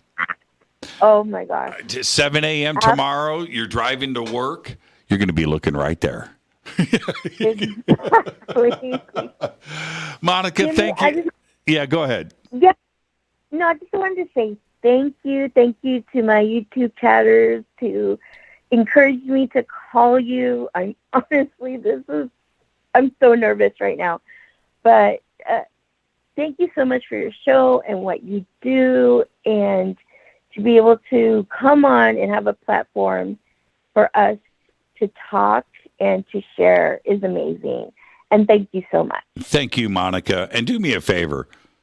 Have a happy new year and enjoy your weekend. Will you do that for me? Absolutely. Anything for you, Jimmy. Yeah, now you are officially a rock star in the chat room. You know that, right? You got a free hall pass for the rest of your life. Oh, my goodness. I am honored. I don't have words. I'm just so excited to talk to you. So thank you. Thank you, Monica. Again, Happy New Year and enjoy your weekend. And we'll see you right here on Monday. Absolutely. Fade to black. Fade to black. Monica. Thank you, Monica. You're officially a rock star forever. And there you go. Now I want to see Monica jump back into the chat and say hello to everybody. Okay, so let me do this. This is a weird call. right here. I'm going to jump. I'm putting you on hold. I'll jump over to this in a minute because that's interesting. I promise you that what just came in is going to be interesting. All right, there you go, Monica. Go jump over to the chat room and sign autographs for the rest of the night. Let's go back to the phones. Hi, you're live on Fade to Black. Who's calling? Chat room. Know that, right? All right, you got to turn me. That's it. You've got to be prepared on this show. You got to turn me down in the background. Don't goof around. Don't do anything. You've got to be ready. Like this next caller. Watch this. Hi, I'm ready. Okay, are you ready? Are you ready? I'm ready. How ready are you? Is the gate open yet? Just get the gate open. The gate's open. The gate's open. Who's calling? All right. This is Dave at Large. How you doing? Just as evil as Boogeyman can be. That's what I'm talking about, Dave. Where are you? You know, I know you're at large. Where are you right now? I'm currently in the Monterey area. Oh, near Monterey Bay. Have you seen? There is, I think it's 3 parts. It's a 3-part documentary series. I could have it the title wrong, but it's close. The Man Who Sees UFOs. Have you seen that? No, I haven't. It takes place in Monterey. Yeah, and it's 3 videos. I believe it. Yeah, and it's a great documentary series. It's fantastic. I think that's what it's called. And if somebody can help me post it up in the sandbox. I think that's what it's called. The Man Who Saw UFOs, The Man Who Sees UFOs. 3-part documentary series. It's incredible. I saw it on, I think I saw that on, it might have been Netflix or maybe Amazon. I'm not sure. Maybe it's on YouTube. And you know what? I could have it completely wrong. But I do know it takes place in Monterey. So there you go. So what's on your mind tonight, Dave? Well, I wanted to make an inquiry to see if you still have a broadcasting type mentorship program that you do. Any kind of openings in the apprenticeship broadcasting mentorship program, because this is really crazy. If you get back to me on that, but listen, why I'm calling in. Hold on, Dave, hold on. I got your email, and I actually read it. That long ass email. I read the whole thing. Okay, so which is sort of what you're referencing now. Yes. And so what Dave is asking about, we don't have to get into the particulars of the email specifically, but I'll say this. So Dave wrote me and says, "So Jimmy, you mentioned helping others out that want to get into this, and of course, Dave, I'm paraphrasing here. I'm not reading your email, but you said, can I ask you a few questions? I need some help, and will you help me out and point me in the right direction?" And, Dave, come on, man. I've known you for a long time. We've hung out. And Dave is going to put his own show together and has some technical questions and some other questions. And I'm here for you, man. Anything that you need. I can certainly do all of this privately in an email. But if you want to go public right now on the air, we can do that too. Well, I don't have anything to hit the air with as far as a confirmed time, place, and what's going on. But I'm putting together a radio program. It's going to be out of Santa Cruz on an AM radio station, but it'll be on the web as well. So that's kind of what I wanted to make the inquiry for. But also, the whole crazy synchronicity thing that jumped off, that I wanted to make sure I followed up and got on that. But yeah, let me know in private what goes on with that. But just to quick chime in, 70s pop culture quiz. You ready for it? 70s pop culture quiz. Okay. No wrong answers. Okay, I'm so down for this. Okay, all right. Okay. You've got my curiosity, Dave. Either your most vivid or your favorite made-for-TV movie or movie of the week. Now, before we had cable and Netflix and all that stuff, the three main networks would get together and put together dozens and dozens of cheesy 70s made-for-TV movies. Right. So which one was your particular favorite? Trilogy of Terror doesn't count because that's Karen Black. Everybody loves that. Oh, yeah. But, yeah. Okay, I actually have it, and I can't believe you said Karen Black. Don't Be Afraid of the Dark. Okay. Don't Be Afraid of the Dark. And that movie, which was made for TV, starred, I'm going to look it up right now. Don't Be Afraid of the Dark. There it is right there. Oh, 2010. No, that's not it. Here it is. 1973. All right. Ooh. 1973. And hold on for a second. Okay. Stars, you ready? Kim Darby. You remember her? It. Yeah, she's great. Oh, and stars Kim Darby and Jim Hutton, Barbara Anderson, William Demarest is in this flick, man. Okay, so and Leslie Woods. Now here's the description of it. A young couple inherits an old mansion inhabited by small demon-like creatures who are determined to make the wife one of their own. Dun, dun, dun, right? and that movie, and it's so easy for me to, Dave, I'm not kidding, so easy for me to just go here right now. Don't Be Afraid of the Dark. And that movie freaked me out. Now, that's 1973, it says here. I remember seeing it in Waukegan. I was 9 years old at the time. I was born in 63. It's, and it says right here, TV movie. I don't know who produced it. I could go and figure all of this out.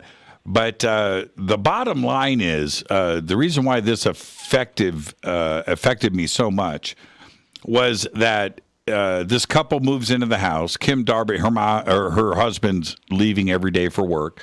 She's at home. She's being a housewife. Downstairs in this office area, there's a fireplace that is sealed up, right? And she wants to know why. Well, the previous owner sealed it up because there was a dude in there. It looked like a little voodoo doll.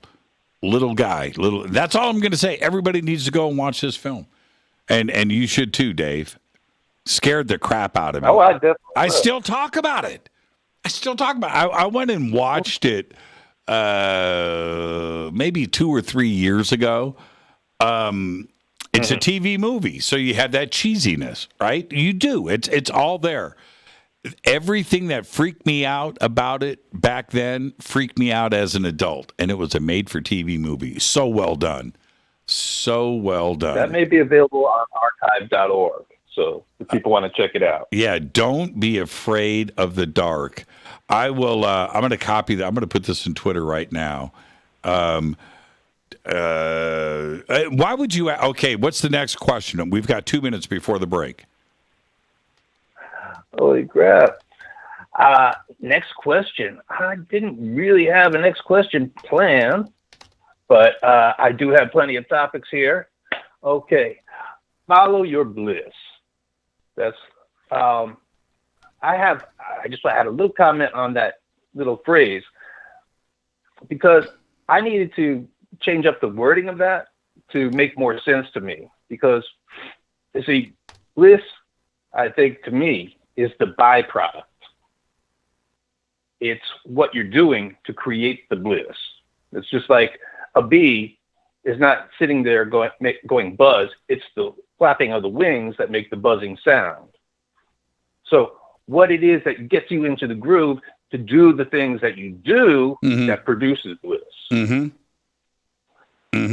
So yes, and, but I think that and especially that definition is extremely accurate. And I have always kind of defined bliss in my own way, which is all of that. But I think bliss also, if you're going to take it a step further, bliss is that thing that only you know that you enjoy or you want to do, but you won't talk about it, right? You won't confide in somebody, right? Maybe you own a construction company. You wear a tool belt. You have battery-powered tools hanging off of you, impact wrenches. You know, you've got a battery. You've got a cordless nail gun. You're hardcore, but maybe you want to paint. Well, you're not going to turn around and talk about that, right? That's your bliss, right? And maybe you're a painter, but you really want to be a construction worker. But you're not going to tell your painting buddies, right, in fine arts class that you really want to install roofs, right? You're not going to talk about that. Or in the middle of art class, yeah. Right. That's your bliss. So whatever it is, that thing, that secret little thing that you don't even tell your wife or your husband about, that's your bliss. And go and do it. Because that's the only thing that is going to make life complete and is going to make you happy. Absolutely. I should talk about this on Life stage. coach. Yeah. I should. Man, screw that Tim Robbins guy and his teeth. I can take this a step further, and I'll do it for free. Hey, Dave, enjoy your weekend, my man. And we'll follow up. Thank you. Yeah, we'll follow up privately over the weekend. All right. Okay. Thank you so much. That's Fade to Black. Fade to Black. That's Dave at Large right there, calling in from Monterey. I'm your host, Jimmy Church. It's Thursday night. It's Fader night. More of your phone calls are next. Stay with me.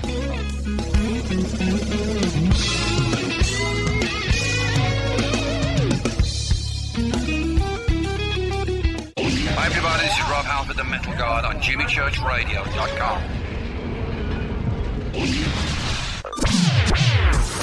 Your 1 million gigawatt paranormal powerhouse, KUNX-DB. The X.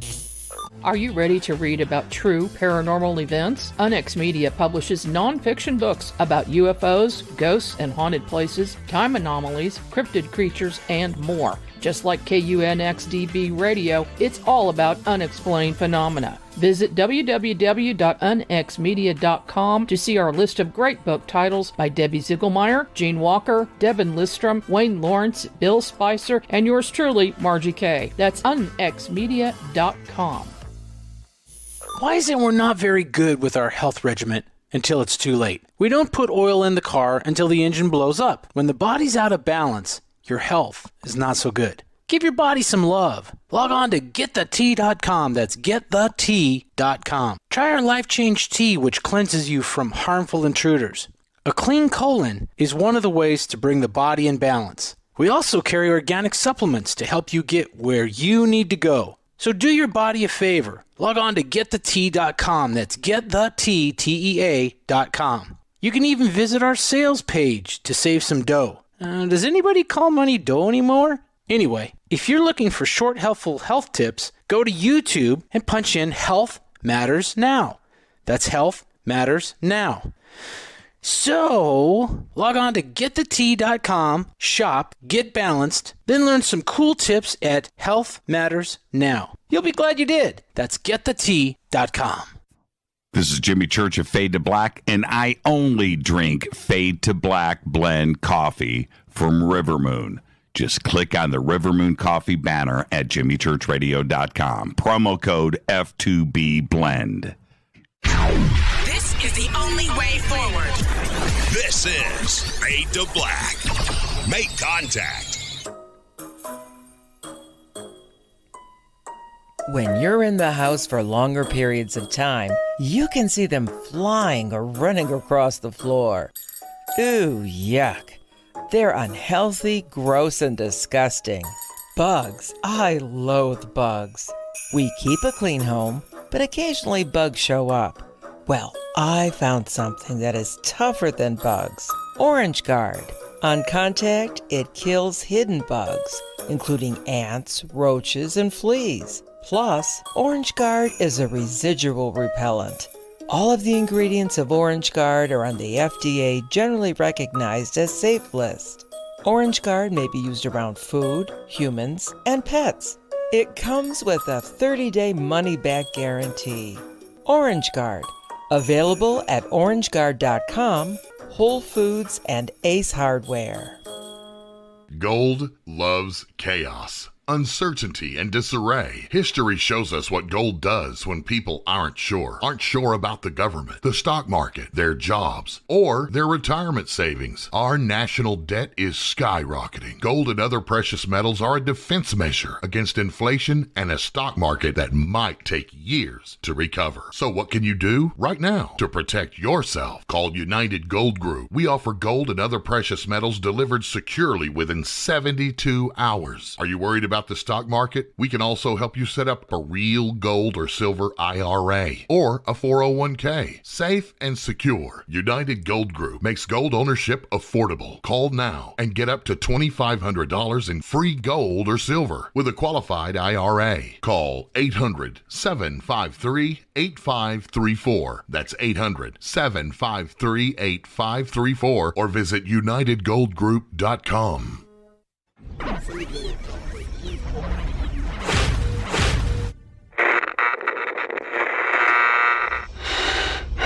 You want to know a secret?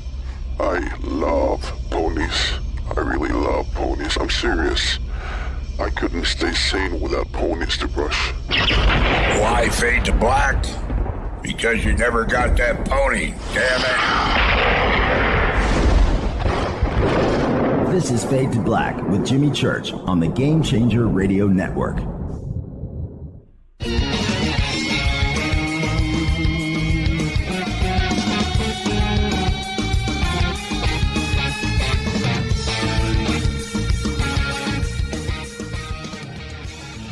Welcome back, Fade to Black. I am your host, Jimmy Church.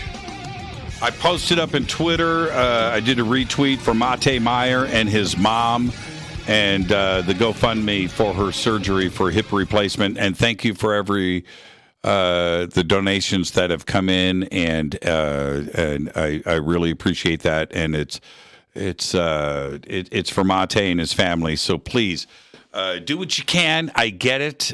Go and let's get this done, Fadernauts. Okay, all right. And it's up in the YouTube chat as well.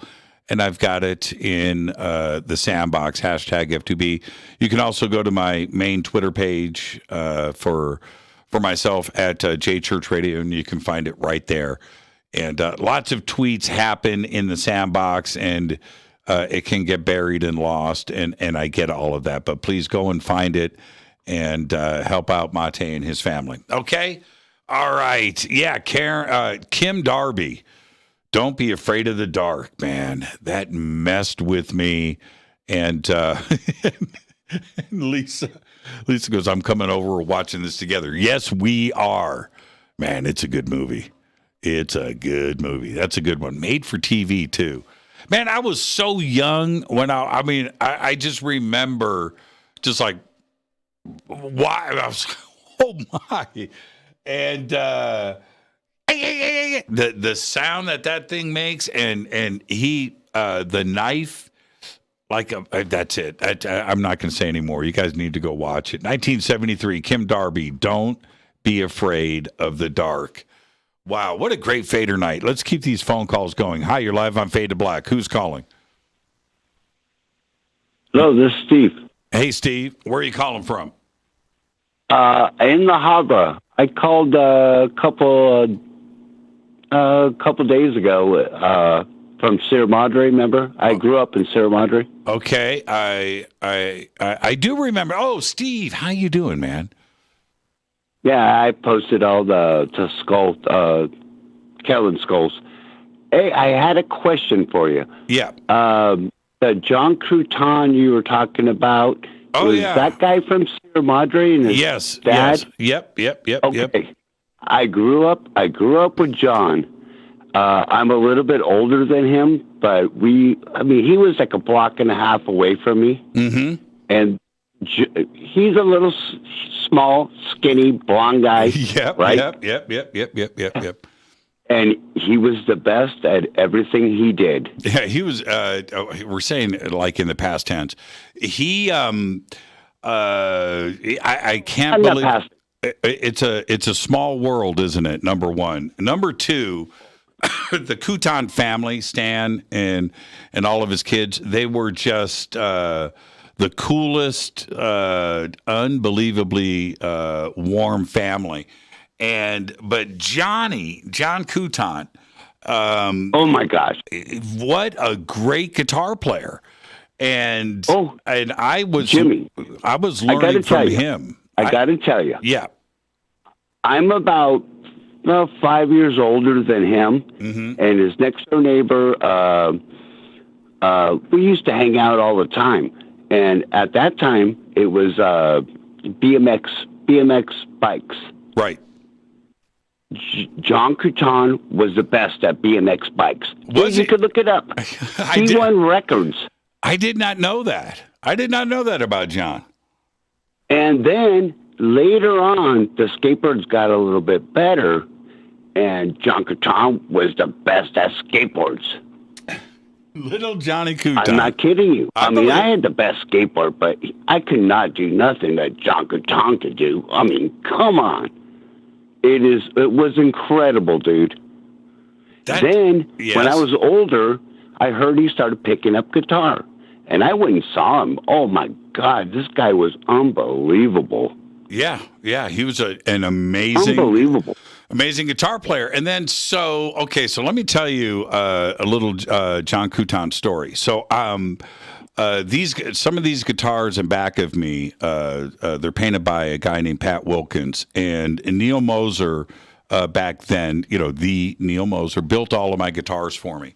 So I had, I think I had 3, maybe 4. I had like 10 guitars, but I had like 3 that John wanted, and he kept on me for years. Dude, sell me those guitars. No. Sell me those guitars. No. And then he went. He got a record deal, and and he called me up and said, "Dude, I got some cash, man. I want those guitars." I said, "They're not for sale." He said, "No, I want the guitars." I said, "John, all right, come on over." So he comes over to the house, and I said, "Which ones?" He said, "That one, that one, and that one." I said, "Okay." I forget what the number was, but it was like, okay, $1,000 each. And this is like $1987, right? And he goes, yeah. Sold. I said, all right. And I sold him the 3 guitars, and he left. I remember one was, no, it was John, man. It was all good. One was red. Okay. One was red and white swirls. One was blue and white swirls. And I remember that one. Yeah. And the other one, I think, was like blue and light blue swirls. So anyways, I sell them the guitars. And then they have a record release party at a nightclub in L.A. I can't remember where it was, but I go. And he took those guitars because when I sold them to him, they were perfect, right? Well, they still were, but he put stickers on them and anyway, there he was on stage with his band, with his record deal, and playing. The place was packed, and he's playing those guitars, and that was the last time I saw John. I have really? Yeah, I have no idea. Have you seen him lately? No, I know a good friend that lived right across the street that played bass with them, Tony Filandriano. I remember Tony. Bass in his band. Yeah, I remember he lived Tony. right across the street. And but the singer, I've been trying to look him up. Who was the singer in his band? I remember he had long hair, and he had one name. Oh man! I know what you're talking about. He was in a couple bands. Yeah, he was in a couple of bands. Yeah. He was like from Brazil. Oh, not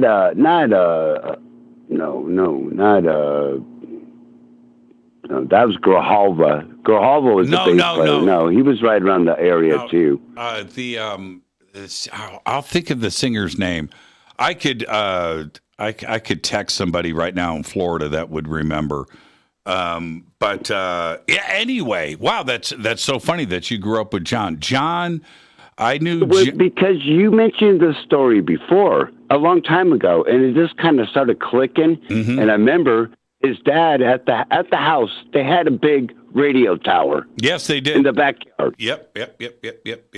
So Jimmy's like, well, he worked at PCC, and I go, I remember that. I remember John Cruton. I go, exactly. This is the same guy. Yeah, it has to be. Yeah, his dad was a big ham radio guy. He had the radio tower in the backyard. He had a huge tower in the backyard. Yeah, he did. And it was on San Gabriel Court, right off Mountain Trail.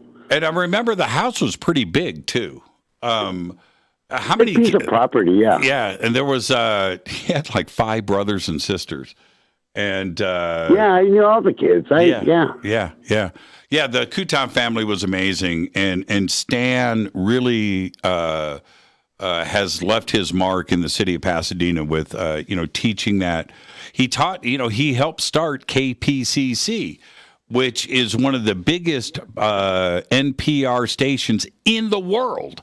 And the success of you can drive anywhere in Southern California and listen to KPCC. That's Stan Cruton. I didn't know that until you mentioned that the other day, and I looked him up. Yeah. And I mean, that guy lived right down the street from me. Yeah. And Stan taught that class, taught commercial radio, and taught so many about microphones and radio and how to run a radio station, which KPCC, which is big. Today, we here in Southern California, we understand how big KPCC is, but the KPCC is Pasadena City College. and they, I think most people picture, KPCC as this big, commercial radio. No, it is run right there at Pasadena City College. It is big. It's national. It's all of that. But it started under Stan Cruton's watch, and he taught ham radio there. And they said, hey, you want to teach a commercial radio class? And he said, yes. And that's how all of that started. And that was like in 1978. He told me all about it. I didn't meet Stan until 1984. And which at that time, KPCC was starting to take off, and NPR was starting to take off, and what NPR is today, a large part of it is Stan Cruton and Pasadena City College, and the rest is like radio history. But Stan Cruton, I met through his son John. And John at the time, you gave him lessons. Because I gave him guitar lessons. And John at the time, Stan for like a year, every single week, dropped John off at my house and would pick him up an hour later after his guitar lesson. And John never told me. John did as hell. Yeah, and John never told me anything. He didn't tell me what his dad did. I didn't find out. Like I said on the air. I walked John out after the lesson. I've got another student waiting, right? And I go out, and Stan's like, "Hey, man, what are you doing for Thanksgiving? Come up to the house." I was like, "I'm down." Cool. Yeah, I'm down for that. And it was at that Thanksgiving dinner that Stan told me that I should be in talk radio. And it was Stan Coutan. And you were about maybe 100 yards from where I lived.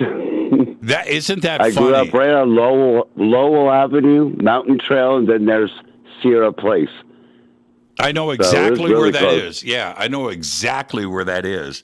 But how funny, life works, and that conversation with Stan at Thanksgiving dinner stayed with me my entire life. And here we are in 2022 talking about something that happened in 1984, and you still remember teaching John, Yeah. That's how it started. Yeah, I would like to chase John Coutan down. I'm gonna look him up. I got a bunch of friends that live still in the area, so I'll let you know. Yeah. Thank you so much, Steve. Behave and be well. It's a small world, man. It's a small world. Jimmy, fade to black. Fade to black. And I never got that pony I never wanted. Damn it. I'll talk to you, Steve. Behave and be well, man. Have a great weekend. You too, man. Happy New Year. Yeah, Happy New Year. It's a small world.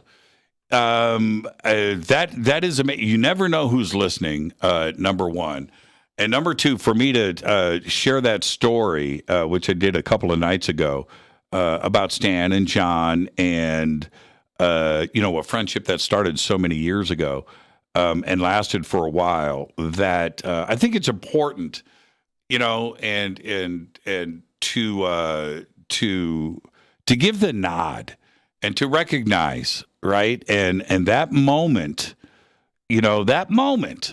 of Stan taking the time out on Lake Avenue to invite me over to his house for Thanksgiving dinner. And I didn't know that he was in commercial radio. I didn't know about KPCC. I didn't know that he was a teacher there. I didn't know about it, his influence on the community and his impact on the community, which has been tremendous over the years. And so many have gone back and that moment happened.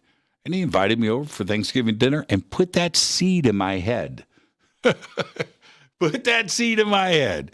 So there you go, Stan Coutan. So there you go. All right, let's go back to the phones. Hi, you're live on Fade to Black. Who's calling? Hi, Jimmy. My name is Matt. Long-time listener to Fadernight, first-time caller. As the saying goes. Yeah, right. Right on, Matt. Where are you calling from? Calling from Florida. I'm calling from North Florida. Yeah, right on, man. What's on your mind tonight, Matt? So just wanted to call and talk a little bit about, some UFOs that actually probably are a little bit more identified, the man-made ones. Talk a little bit about, if you want to go down the rabbit hole of it, my own personal military abduction story from when I was graduating as a kid. In North Florida, there was a triangle probably about 20 years ago, big old silently hovering, called TR-3B light craft, and on the side of the road. And yeah, man, that along with a lot of other memories that I've gotten back. Okay. Yeah, Matt, you can't just stop right there. You have to tell me what happened. So I guess I could take it from the bottom, try to sum it up real quick. As a kid, I was ran through, the regular standardized testing as most kids. I scored pretty high. I was one of those kids they would separate and take out of class to put in another class with some other kids for, knows God, just more testing and stuff. And I feel like that kind of made me selected. I don't know, maybe I scored high, or maybe it's the fact that I saw a ghost as a kid and, astral projected. There was stuff about me. Who knows exactly? But anyways, going back home, one night, I could even tell you exactly where it is. If people want to look it up, there's a Columbia and Suwannee County in North Florida. There's it's called a county line bar. Well, there's a field right across from that bar if you would look it up on Google Maps. And anyways, going home one night, we see, just going home, my mom, a big silently hovering black triangle, not 50 feet from the side of the road. Could have hit it with a baseball if I threw it. And just right above treetop height, there's another car behind us, and my mom, and it's a 60-mile-per-hour highway, so it's a little odd for someone just to quickly go off the side of the road, but she did, and I remember looking out the window at it, and another car pulled up behind us, and that's the last thing we remember. Well, we never talked about it for the next day, weeks later, months later. So 2 years passed, and then I said, hey, do you remember that night of that silently hovering black triangle? And she said, yeah, I do. And then I didn't feel like crazy. And then I started having other memories of like dreams of being on a spacecraft of different types and serving in like a military capacity. And so it all kind of stemmed from that one night that was very vivid. And then, looking up the patent, just if you go on Google and type in triangle spacecraft patent, it comes up and it talks about it's a naval patent and talks about the electromagnetic, gravitic, or anti-gravity propulsion system. I mean, that's it. That was it, man. It wasn't aliens that grabbed me. It was definitely our guys, for sure. So, and I mean, I could go more into talking about that. Yeah, I don't want to go on a rant forever. Yeah, absolutely. And I get that part of it. Did your mom mention anything about her possibly being abducted too? So, yeah, funny enough, when I bring it up with her, she says that she remembers seeing people. No, there was no way that she could have seen people. She says, like, she saw them in a cockpit. You couldn't see the cockpit. All we could see was the underneath the triangle. There was 3 red blinking lights, one in each corner. They were slowly pulsing, brighter to dimmer, then back to bright. The people I think she probably saw, she remembers it as the cockpit. It was probably people coming up from the vehicle behind us as the grab team. Now, I don't know if they used like a gas or a frequency or whatever to kind of knock us out to make the grab.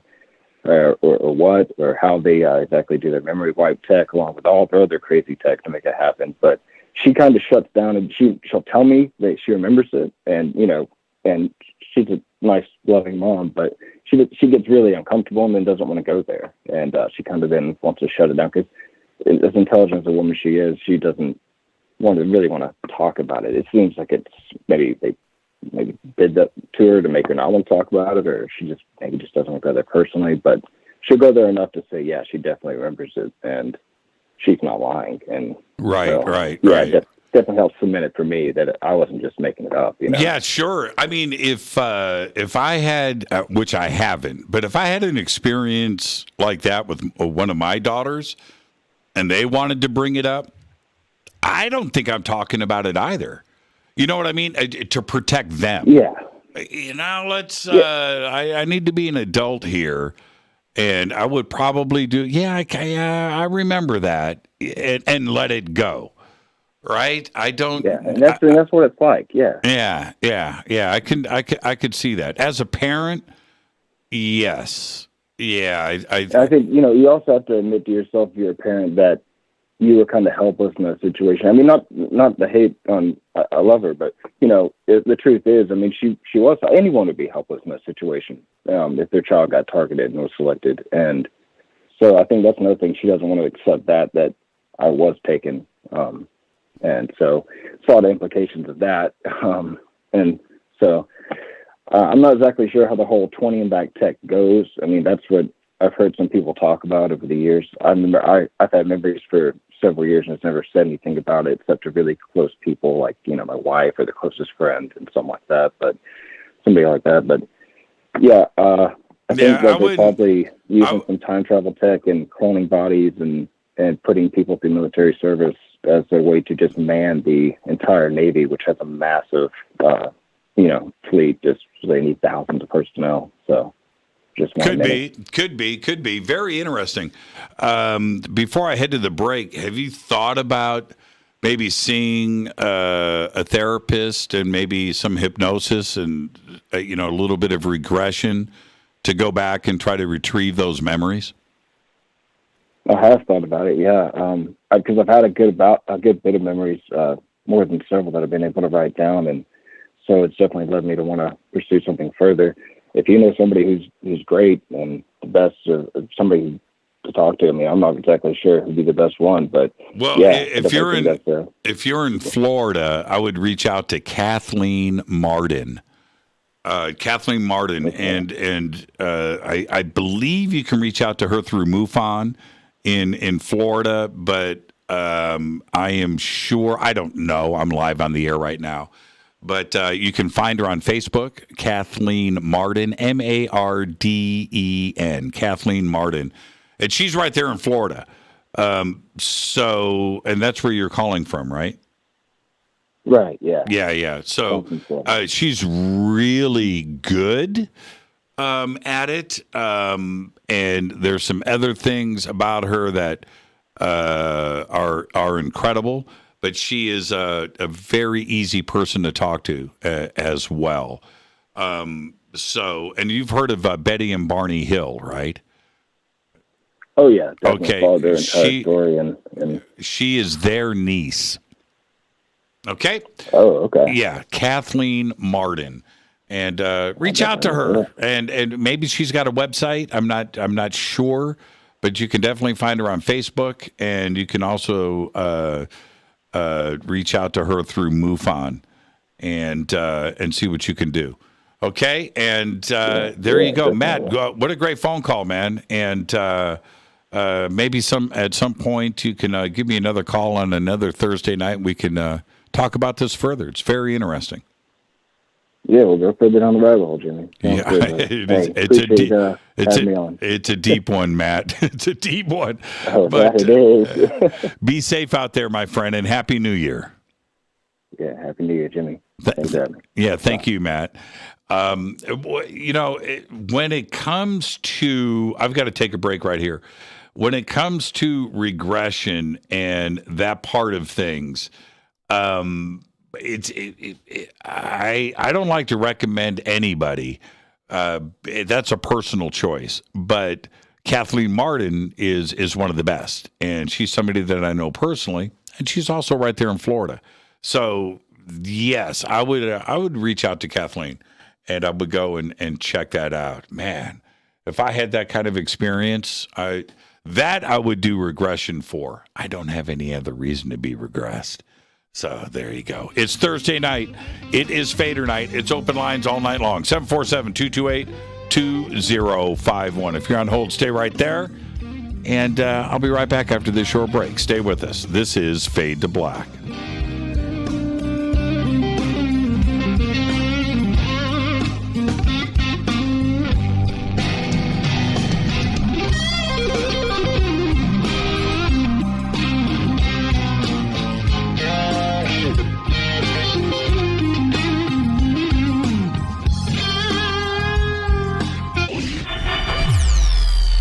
Listening to Jimmy Church and Fade to Black on the X. Hey, what up, y'all? It's your girl Vivica Fox here, and you are listening to my boy, Jimmy Church, on jimmychurchradio.com.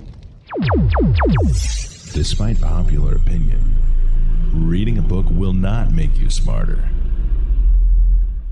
But listening to Jimmy Church will.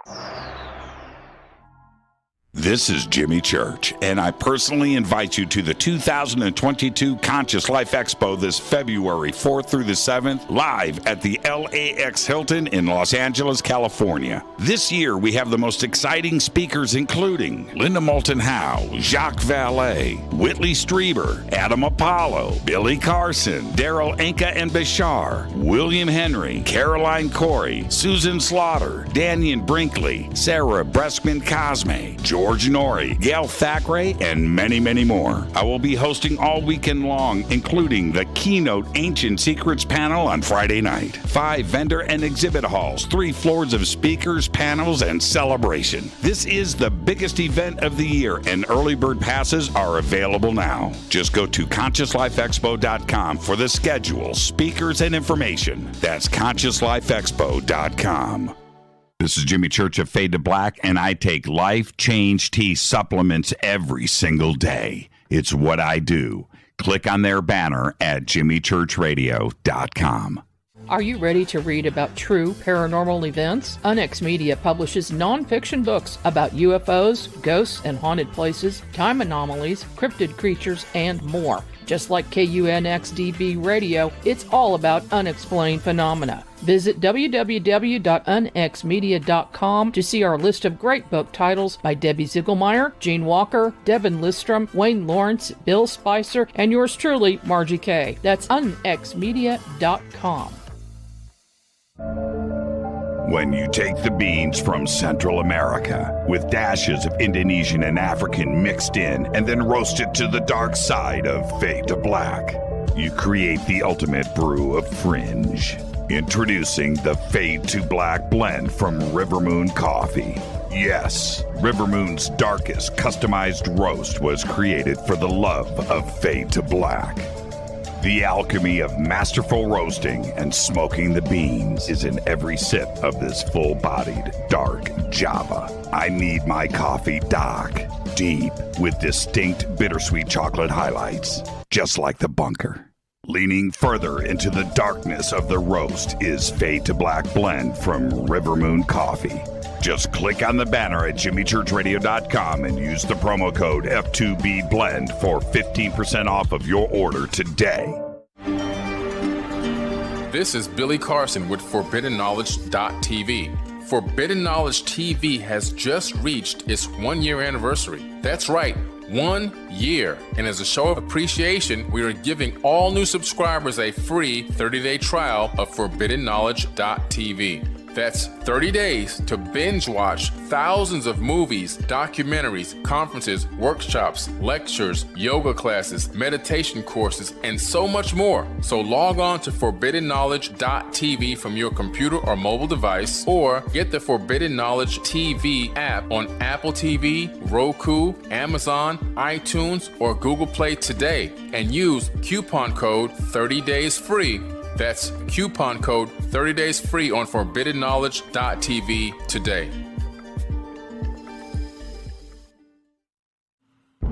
Are you intrigued by Paranormal Talk Radio? You'll love the new Paranormal Radio app from TalkStream Live. You'll find a great selection of talk shows covering UFOs, ghosts, strange phenomena, and much more. Download the Paranormal Radio app now and start listening to the very best in paranormal talk entertainment, including the network you're listening to right now, the Paranormal Radio app, free in Google Play and the iOS App Store. This is Kristen, Erica, Brittany, Gabby, and you're listening to JimmyChurchRadio.com. It's not a lifestyle we chose. We were born this way. This is KJCR at JimmyChurchRadio.com.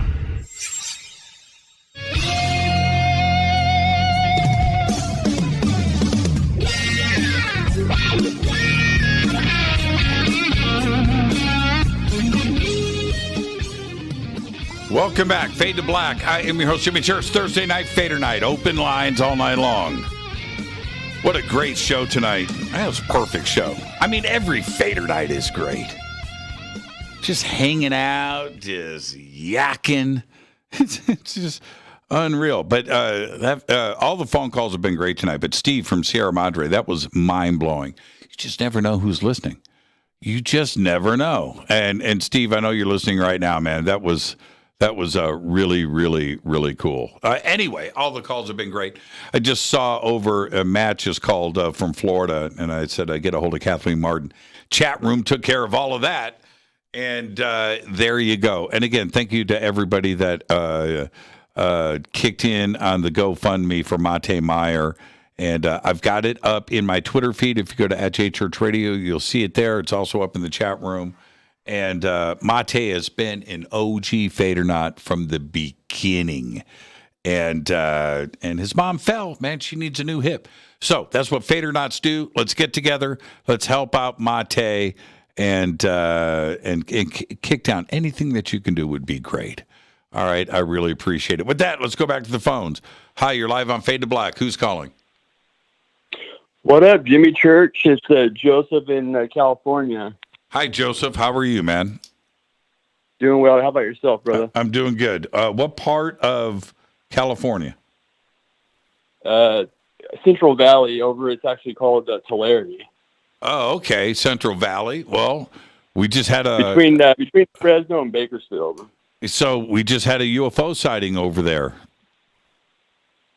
When was that?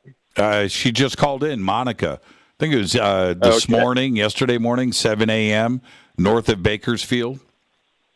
Nice. Mm-hmm. All right. Well, what I'm calling about What's up? is last night I was driving back from Vegas on the 15 back this way, and I was listening to the Martin Willis UFO podcast. Mm-hmm. And your girl, Christina Gomez, was on there. They were interviewing her. And I wanted to see what you felt about this. He was asking her some questions about her and the younger generation and how she would feel if there was a craft landed in front of her, or if they made contact. And she said that she would just shrug her shoulders and it would be just another day. You know, before you ask my opinion, what did you think of that? Honestly, I thought it was nonsense. I don't see that being the way it would work at all. Yeah, but how old are you? I'm 38. Yeah, exactly. See, there's a generation before you that has grown up on the internet. You didn't, right? That has grown up on the internet, that has grown up with YouTube, that has grown up with a whole generation of science fiction that has been great, that has grown up. She has grown up with ancient aliens in her life since birth, right? Okay, so if you stop and you think about that generation, it would take an awful lot to surprise them, because I think that they have grown up with ET. They have grown up with these possibilities. They have grown up with exoplanets. They've grown up with the science of everything. Where our generation, you're 38, I'm 58. So we have grown up with chasing this. Right, and trying to, and so yeah, absolutely. Craft lands in front of me, I'm going to be changed. But to the younger generation, I would think so. Yeah, but to the younger generation, maybe not so much. And I totally get that, man. Look, my daughters, both of them, for the first, 6 years of Fade to Black, they never talked about this show. They know what their dad is doing. They know I'm on television. They know I'm hosting Coast to Coast. They know about Fade to Black, but they don't talk to me about this stuff. And when these subjects finally started to come up with them, I was blown away. They were like, "Of course, Dad. What?" And I'm like, "It's like, wait a minute, what? Yes. So what? UFOs. Yeah, they're real. Okay. Next subject."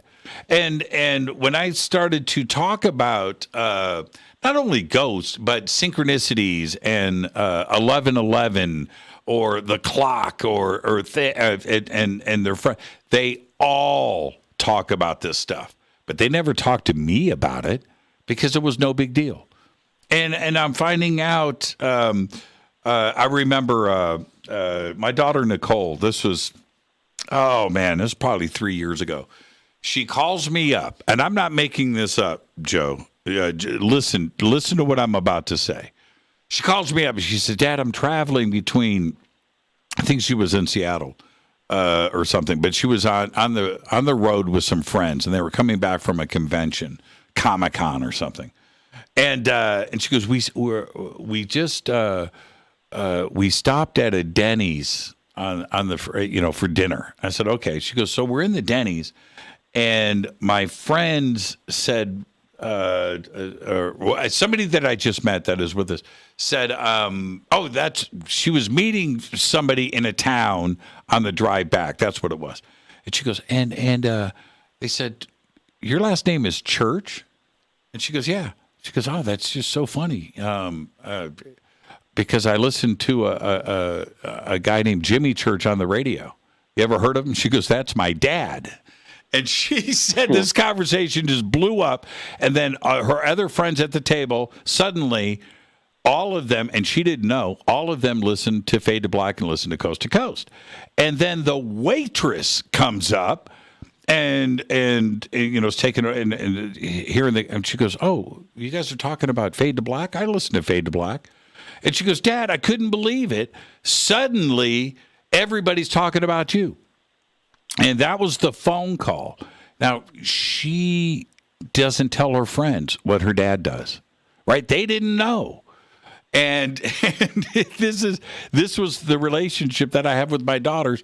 And all of her friends are into UFOs. All of them are into these subjects and Egypt and all of this. But she never talked about it with them. And she certainly didn't talk about it with me, ever. And then we had that phone call one day when she called and said, "That's what went down at a Denny's north of Bakersfield." I was like, okay. Well, all right. Well, okay, well, check it out. I get all that, and it totally makes sense. But let's keep it real. If the sport model landed right in front of you and a gray from Zeta Reticuli got out, right, you can't tell me that it would be next level and they would just shrug their shoulders and take off like another day. That's nonsense. I agree with you because that's where you and I are from, right? But I'm not so sure that the younger generation if it's going to impact them the same way. Now, One more thing. But no, hold on, Joseph. Go ahead. I'm sorry. Okay, look at it this way. That generation that we're talking about is on their phones, on their iPads, and they are in a serious 60-second news cycle. Their attention span is different from ours. They move on from one subject to the next all day long. This is their world, their relationships, their friends, and everything. It is based in another reality that you and I know nothing about. And so to have a natural disaster or whatever, these huge to them, they are constantly bombarded all day long with new news and new news. So, does a UFO landing in front of them change their lives? For like 5 minutes. 10 minutes later, they are on to the next thing. And this is our future. And this is the way that it is. So, I agree with you, but I also understand that type of comment and answer. I totally get it. I totally do. And I think it's honest. Well, I can deal with that. I hear what you're saying. Yeah, man, try to keep kids today an 18-year-old focused. Dude, stop with that. You can't do it. You can't. They're wired differently than you and I, completely. I heard another guy, which I'm sure Jeremy Corbell was on Rogan, and Rogan asked him a similar question. He had a similar response, and from him to say that too, I found that hard to believe. Well, that's a whole nother discussion for another time. Oh, yeah, we'll leave that for another day. Yeah. So, there you go. Christina, I was on her show today, and we did the moon today, right? And that was the subject of the show. Is it artificial? Is it natural? Is it hollow? Is it not? The significance of it being where it is and the odds and the math of it being positioned where it is to be the same size as our sun during a solar eclipse, which to me still is mind-blowing. What are the odds of that, right? And a lunar eclipse and things, and what it means to life on this planet. And now, it's a subject I've been fascinated with for a long time. But what is interesting, I let Christina, this is her show. I'm just a guest host. She picks the subjects. She drives that show. She lets me know every week, this is what we're going to be talking about this week. And the one thing, Joseph, that I'm fascinated with Christina is what she picks every week that interests her. She doesn't pick the shows for me. I'm just given the subject. You know what I mean? And she goes and really does the deep dive into these subjects and does the research. And she's fully engaged. She is interested in the subject, and she's chasing this thing down all the way through to, like, today we're doing a show on the moon, right? To me, I'm totally interested in this. I'm more fascinated with her and her generation and how they approach it and what intrigues them about it. And I'm fascinated. I think we're in good hands with the future. And I think this younger generation totally understand. They don't need to be convinced that there's life out there. They're already accepting of that, right? They're already on the other side. They're not questioning things, and they're not. They don't consider, like you and I, wearing tinfoil hats and think, no, they don't need to be convinced. They're already on the other side of the fence, and they're chasing the story. And I love it. I do. I really do. Well, you guys are both doing great work, and it's good to hear all that, and just got to keep it up. Thank you, Joseph. Behave and be well, man. You do the same, bro. Thank you so much. And that is a really, for me, a very interesting take right there on how and I hope Christina is listening right now. I'm sure she is. How the younger generations look at this. And I've said it many times. I'm going to get right back to the phone calls. Don't you worry. Is when I go to conferences, and I'll be at the Conscious Life Expo this February 4th through the 7th. And at the Conscious Life Expo, like the most conventions that I go to, a lot of people there. And this one's the biggest one of the year. But what I find interesting is I will see parents there with their kids and varieties of ages. That part doesn't matter. But I get to meet the parents and meet their kids and have and these kids are smart. I mean, and I look back to when, I was 10, when I was 11, where I was in life and where these generations now behind me. I graduated in 1981, and I'm meeting somebody. So when were you born? It's like, well, I guess that was 20 years ago, because you hear, I was born in 2020. I was born in it's just like, what? Right? And the intelligence coming out of them and the questions that they have for me about the subject. And I just step back and go, wow. But they have all the access. They have all the information in front of them. Us growing up, you had to go to the library. You had to go to the newsstand and look for the National Enquirer or UFO magazine or whatever, and maybe get to see some documentary on TV once a year. And that's what we had. Today, it's all in front of them, and they know how to utilize the internet. They know how to go chase things down. Whatever it is that they're interested in, it's there, and they go and do it. And they have the ability to soak up this knowledge because it's right in front of them and easy, and they get it. It's different for us. So there you go. All right, where am I at? Oh, yeah, the phones. Hi, you're live on Fade to Black. Who's calling? Jim? This is Jeff. Oh, hey, Nitrous Ninja in Pittsburgh, PA. You're Jeff in Pittsburgh, PA? Correct. I go by Nitrous Ninja on the chat stream. Oh, okay. How you doing, man? Okay. I told some of the people on the chat stream that I would call in and give an update on my latest Mothman adventure. You have a latest Mothman adventure? Yes, last November 17th, John Frick from Cumberland, Maryland called me up. John is one of the leading Mothman investigators. Yes. He told me that he and his brother Tim would be traveling to Point Pleasant the next day to view the lunar eclipse. Okay. So he said, if you want to come down and meet us at the hotel over in Ohio, go ahead. So I drove down. Right. And we drove up to the TNT area on the night of the 18th. Mm-hmm. November 18th, and we went. The TNT area is where most of the Mothman sightings occurred. That's correct. And And we were the eclipse occurred. It was the lunar eclipse. It occurred at 4:02 a.m. on the 19th, early in the morning. And we were deep into the woods. We went into what is called Igloo 2. That's where Chip Coffey, the psychic, when he was up there the last time, he said he sensed the most psychic energy around Igloo 2.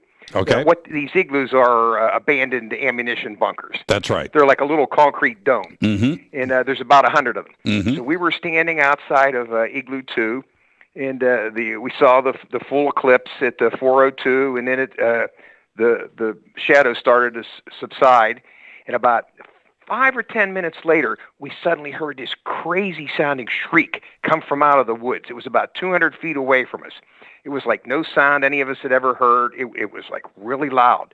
And we all wondered if it was the Mothman or what. And I'm telling you, Jim, if I had been there by myself, I think I would have had a heart attack. Well, okay. Just having a couple of... Hold on. Okay, it sounds like you're drinking way too much River Moon coffee. Let me ask you this, though. Did you see anything? Not that night. We just saw the eclipse. And another thing that was strange, every time I've ever been there before, when I took photographs inside of these igloos, I would always get orbs. And even though it was a full moon and the psychic energy should have been high, this is the first time I never got any orb photos when I was there at the TNT area. Interesting. And how long was the shriek? Was there just one? Just one, but it was probably about 5 seconds long, and it changed in tone. It wasn't just one steady tone. I'd guess it was about 200 feet away from us into the woods. Did you guys walk into the woods towards the shriek? Well, no. Oh, no. We stayed out on the path in front of Igloo 2. Okay. Whatever it was, we didn't Fair want to, enough. because we all said, what was that? And I said, maybe it was the Mothman. And they said, maybe it was. And so we sure weren't going to go looking for it. But I'm telling you, it was something. Yeah, and something else I wanted to tell you. Often in the chat stream, people will mention Art Bell. And I wanted to tell you, I heard from your mouth, your lips, that it was when Art Bell passed away. I was listening to Coast that night, and George was on, and he said that he got the word from Tom Danheiser that there was some rumors on the internet that something had happened to Art Bell. But he said, we don't have any verification on anything, and he said, I don't want to go out on a limb. He said, well, if somebody look into it. And this was when they still used to guest on the weekends on Coast to Coast. Mm-hmm. And about a half hour later, he had you come on the line on Coast to Coast, and you had looked into it, and yes, Art Bell had passed away earlier that night. So that's not exactly how it went down. I contacted Coast. What had happened was it was about 9:45, and I was doing some research on some other stuff, and I found myself over on, and this is exactly how it went down. I had to go to the Las Vegas Chamber of Commerce site. And I believe that's the Chamber of Commerce, Las Vegas Business Group or whatever. So I go, and on that site, right there, so it was like 9:45. And at 9:45, this post pops up, local broadcaster Art Bell dies. And I was like, what? And I clicked, and this had said from the Pahrump Police Department or something from not like 9:43. And I'm looking at the clock. I'm like, what? So I then go through and I checked one other source, and I immediately called Lisa Lyon from Coast. And I said, Art Bell's dead. She goes, what? And I said, yes. And she goes, have you I said, I've got 3 sources. So I emailed Lisa. She goes, send me the links. And I sent her the links. And then George called me like 5 minutes later. And all of this commotion is going on. I said, George, I'm telling you right now, he's dead. And he said, okay. I said, look, I sent Lisa all of the links, and she'll be sending those over to you. About 5 minutes after that, now Coast is getting ready to go on the air. About 5 minutes after that, George called and said, do you want to come on the show? I said, not really. and but I can. I'm still processing all of this. And he said, okay, all right. But if you want to come on, that'll be cool. And I think it was like an hour later, he texted me and he said, you want to come on? I said, all right, I will. And that's why I came on Coast. But that's how it all went down. And it was crazy, man. I'll never forget. That was a Friday night. Yeah.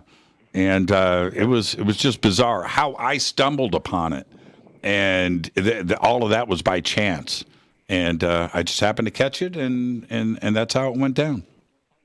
Well, I remember that they had you come on the air, and you gave the story that, yes, it was no doubt about it, Art had passed. And, yeah, I barely remember it. And that I was just in, like everybody else, I was a bit in shock. I couldn't believe it, and I, and for me to have all of that go down the way that it did, I was uncomfortable with it, and I didn't really want to go on Coast that night, but I did because George asked me to.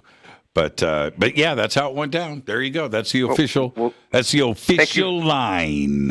Well, thank you for doing that, Jim. I'll talk to you soon. And I wanted to, if you see Sarah Adams at the upcoming conference, could you ask her to come back on as a guest on Fade to Black? She was really interesting. What conference is that? The one that's going to be coming up shortly. What's it called? I don't think she's at Conscious Life Expo.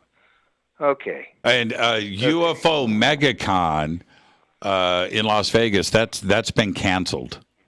Okay. Yeah, that's been canceled. So, do you think you could have Sarah back on as a guest? I can reach out to her. She was really interesting. Yeah, she's a very interesting person, Jeff. Hey, listen, I've got to go because we are at the end of the night. You're my last call. Behave and be well, Jeff, and great phone call. Thank you, my man. Okay. Thanks, Jim. Good night. I'll talk to you. And with that, that concludes another, man, should I here? You know what? Let's just do. I've got 15 seconds. I've got 15. Okay, you're my last call of the night. Got 15 seconds. Who's calling? Okay, that's it. And I tried. Somebody's been on hold for an hour. I tried to squeeze in one more call, and there you go.